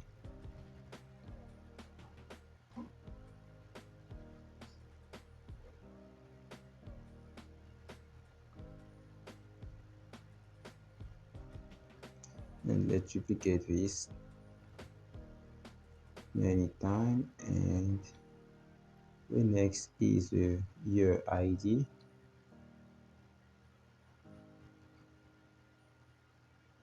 Yes, we have a year ID, I think. Yes, we have a year ID. And here is the amount paid. And here is the date. And the date is different, it's not some variable. We will use the current date, year, month, day format. And when all are good, let's say that we want to save a payment. Let's say that the confirmation is 1 star. It means that the confirmation is good. And let's save the payment. And after this, let's redirect the users.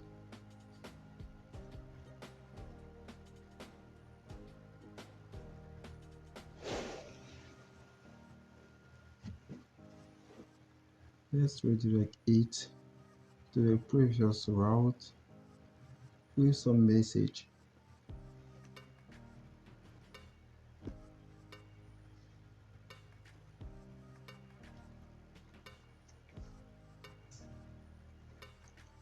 Okay, let's come back here at the top and add this little text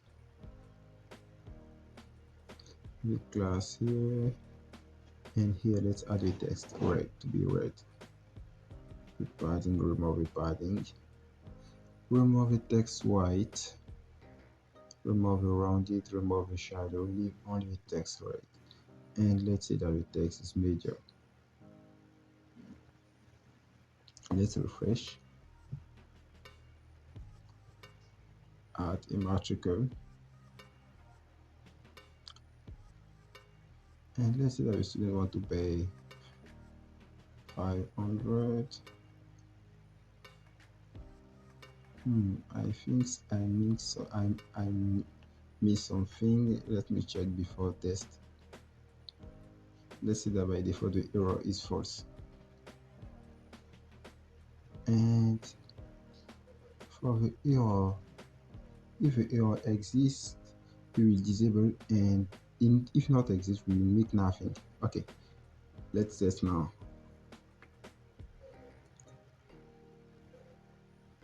And here, let's say that I want to pay 500, and you see that no property fund for amount paid. Here is paid amount, and where I make amount paid, here is paid amount. Let's click again. Amount paid, no property fund for validation amount paid. What's this errors again? Here is paid amount. Okay, let's click again and test. Colon amount paid, and no, here remove it anti-slash and click again. Another error. Let's go bottom and see something.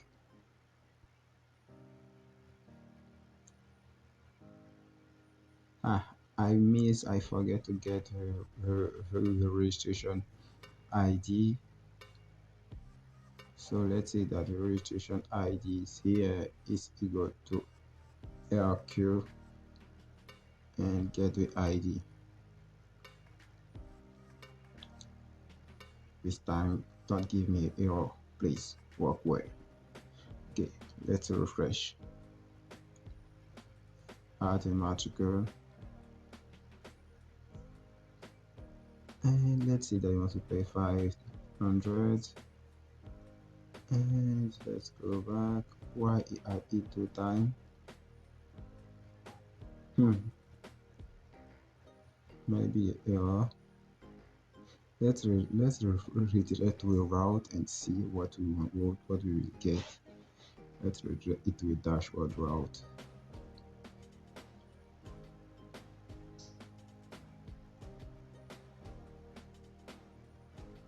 Here, let's take the bar with type matricle and say they want to pay this. And payment cannot exceed level amount. Why this? I think I make some error. Let's write rest to paid. I have some error where. And this is a new quest. Find the beautiful error. So here is the rest to paid. And the symbol is dollar. And let's say that the condition here is not writing well. Let's remove this.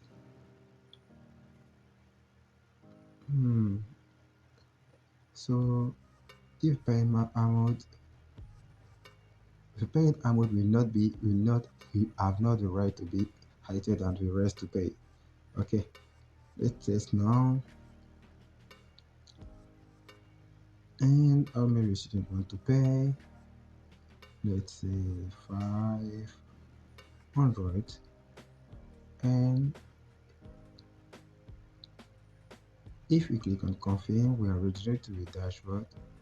So the payment is done. Let's go back here and make another payment made by 500 one more time. Click on confirm payment and you are redirected to dashboard. And let's make one more time, one payment one more time, because the rest to pay is 0 now. Let's test if it will go to a database. Let's say I want to pay this, and the error appear. Perfect. When all payments are done, we cannot make in-average payments. So let's come back to dashboard and display the payment. So for display the payments, let's say that I want to join to many tables, so it will take a time. This one we have so many tables to make a join. So take your time and make a join. I will go to the video for a while. So take your time. I will make a break. I'm tired. So the first table to join is the registration. After this, when we want to add to join to another table, we need to write join again. And the second table is students, and for the student we want to join the field that we have both is student ID and registration doc student ID. We have the ID in common, and the next class to the next table to join is classes, because we want to get the classes, and the class ID is equal to class doc ID. Registration doc classes ID. Let's make another join. Let's join to the levels, and the levels dot ID is equal to classes. So now classes dot levels ID. And when all of these are done, let's choose, let's delete this. Okay, let's leave a year, and let's say that where is payment, where the year ID is this one. I don't know. I think I will remove the year ID to payment table, but I will do this later. later. And for the payment, let's say that we want to get the date of the payment, and we rename it as date. We don't want to get all column of a payment table. We want to get the date and the amount paid.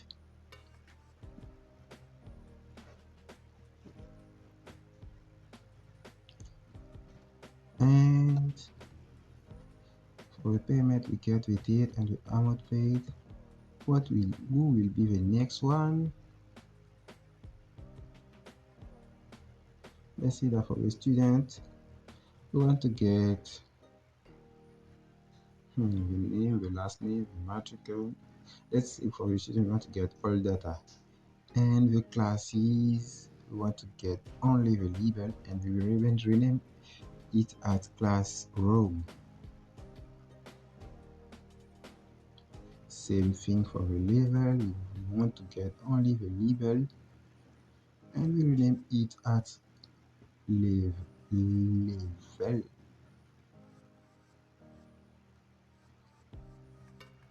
And after this, let's say that I want to get all.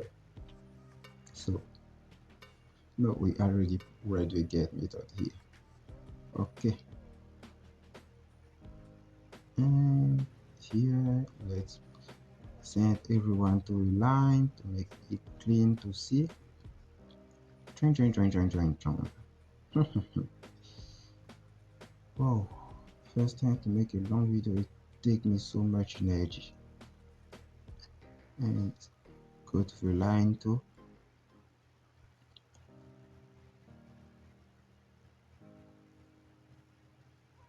And we send the variable to the view. Let's go back to the view and call all things that we call. So let's make a loop for each and rename this as payment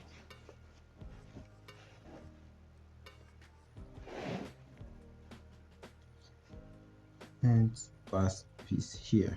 Okay, go back to dashboard and schooling student table students doesn't exist. We need to add some s to students. Where is students? Taking out an extra x. Okay,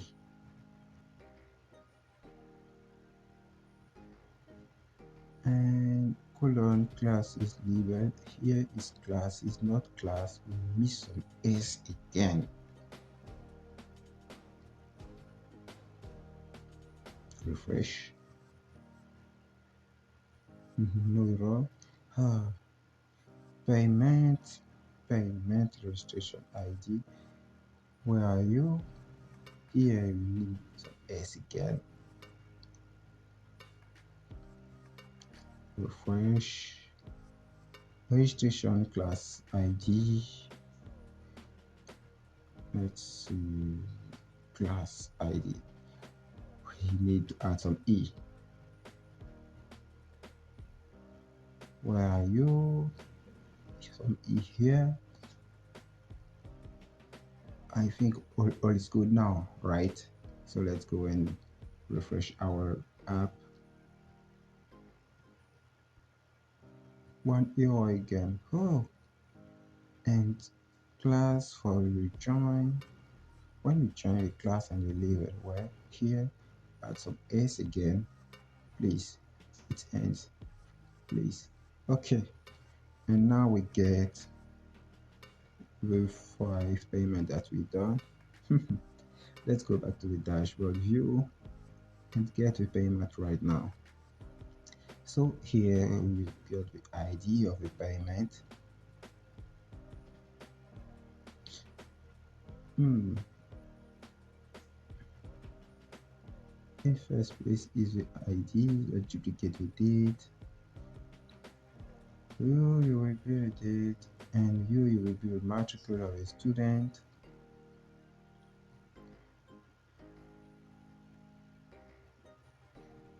After the matricles, there are so many fields.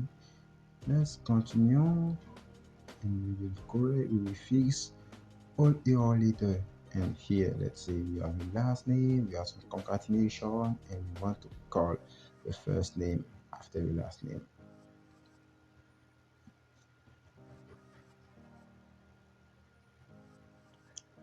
Okay, let's refresh.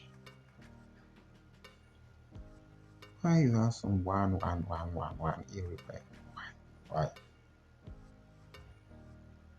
1 1 1 1. Where are you coming? 1?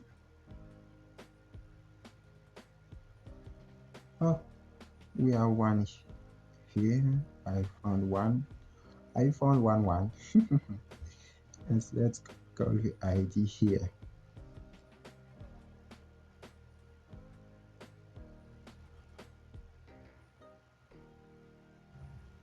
Why the ID stay 1 1 1. And we are 1 1. We have found 1 1 here again. And this one, why? Let's get the ID of the payment, because I think that is the ID of a user that we get when we call the ID. And let's rename the payment like ID. Let's rename is as, if we call ID, it will go some trouble. Okay, we got some trouble. Let's go to rename it. before we add, what name will we give it? Um, so let's test with payment ID. It need to be different to ID, because ID, when we select all table from the student table, we use the ID to the student, and here we want to get the payment ID. Let's refresh right now, and we get the payment. Okay,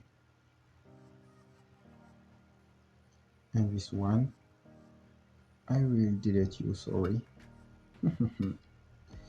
And if we refresh right now, then one again from go out. Okay, and after this, let's put 1 2 more time, and call here level, and call here class home,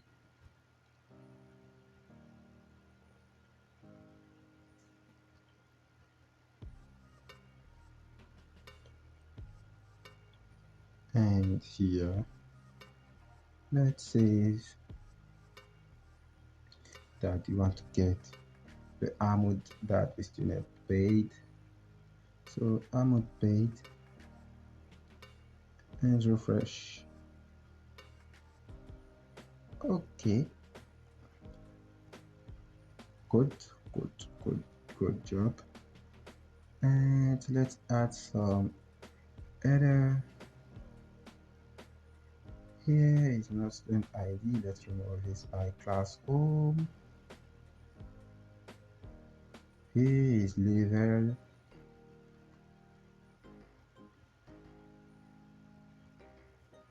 Refresh. Okay. And the last one is the payment status.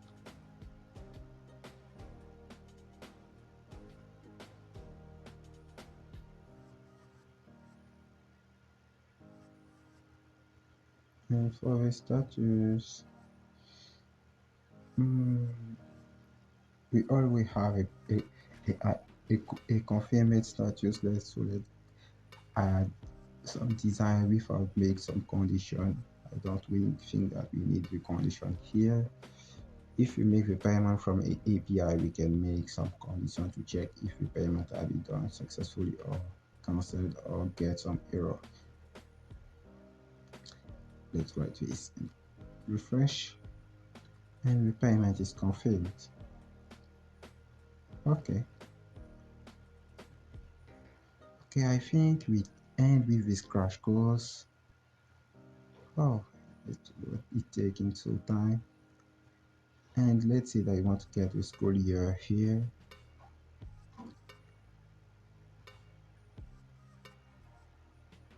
And we will get the school year after the ID, the payment ID.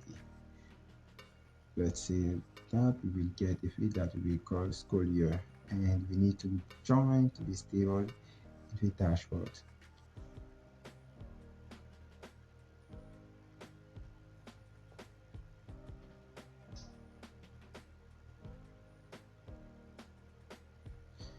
So internet, I hope that this crash course will help you and you will love it. So if you love it, don't forget to subscribe to channel to avoid to miss newer content. And if you have not noticed it, I'm not an English guy, I'm a French guy, so can make my possible to make this crash course in English for touch so many people. So thank you for watching, and let's done before you leave. And to your ID. Okay. And here, let's come back here and say that I want to get the years, the label of the year, and we rename this as school year. And if you refresh right now, we get the school year here, because this year is the active school year. Because look like all is ends, and bye-bye.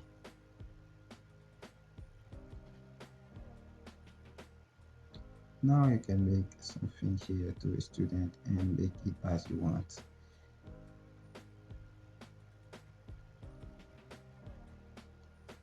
We can go to the student for make this and duplicate the edit, create new one.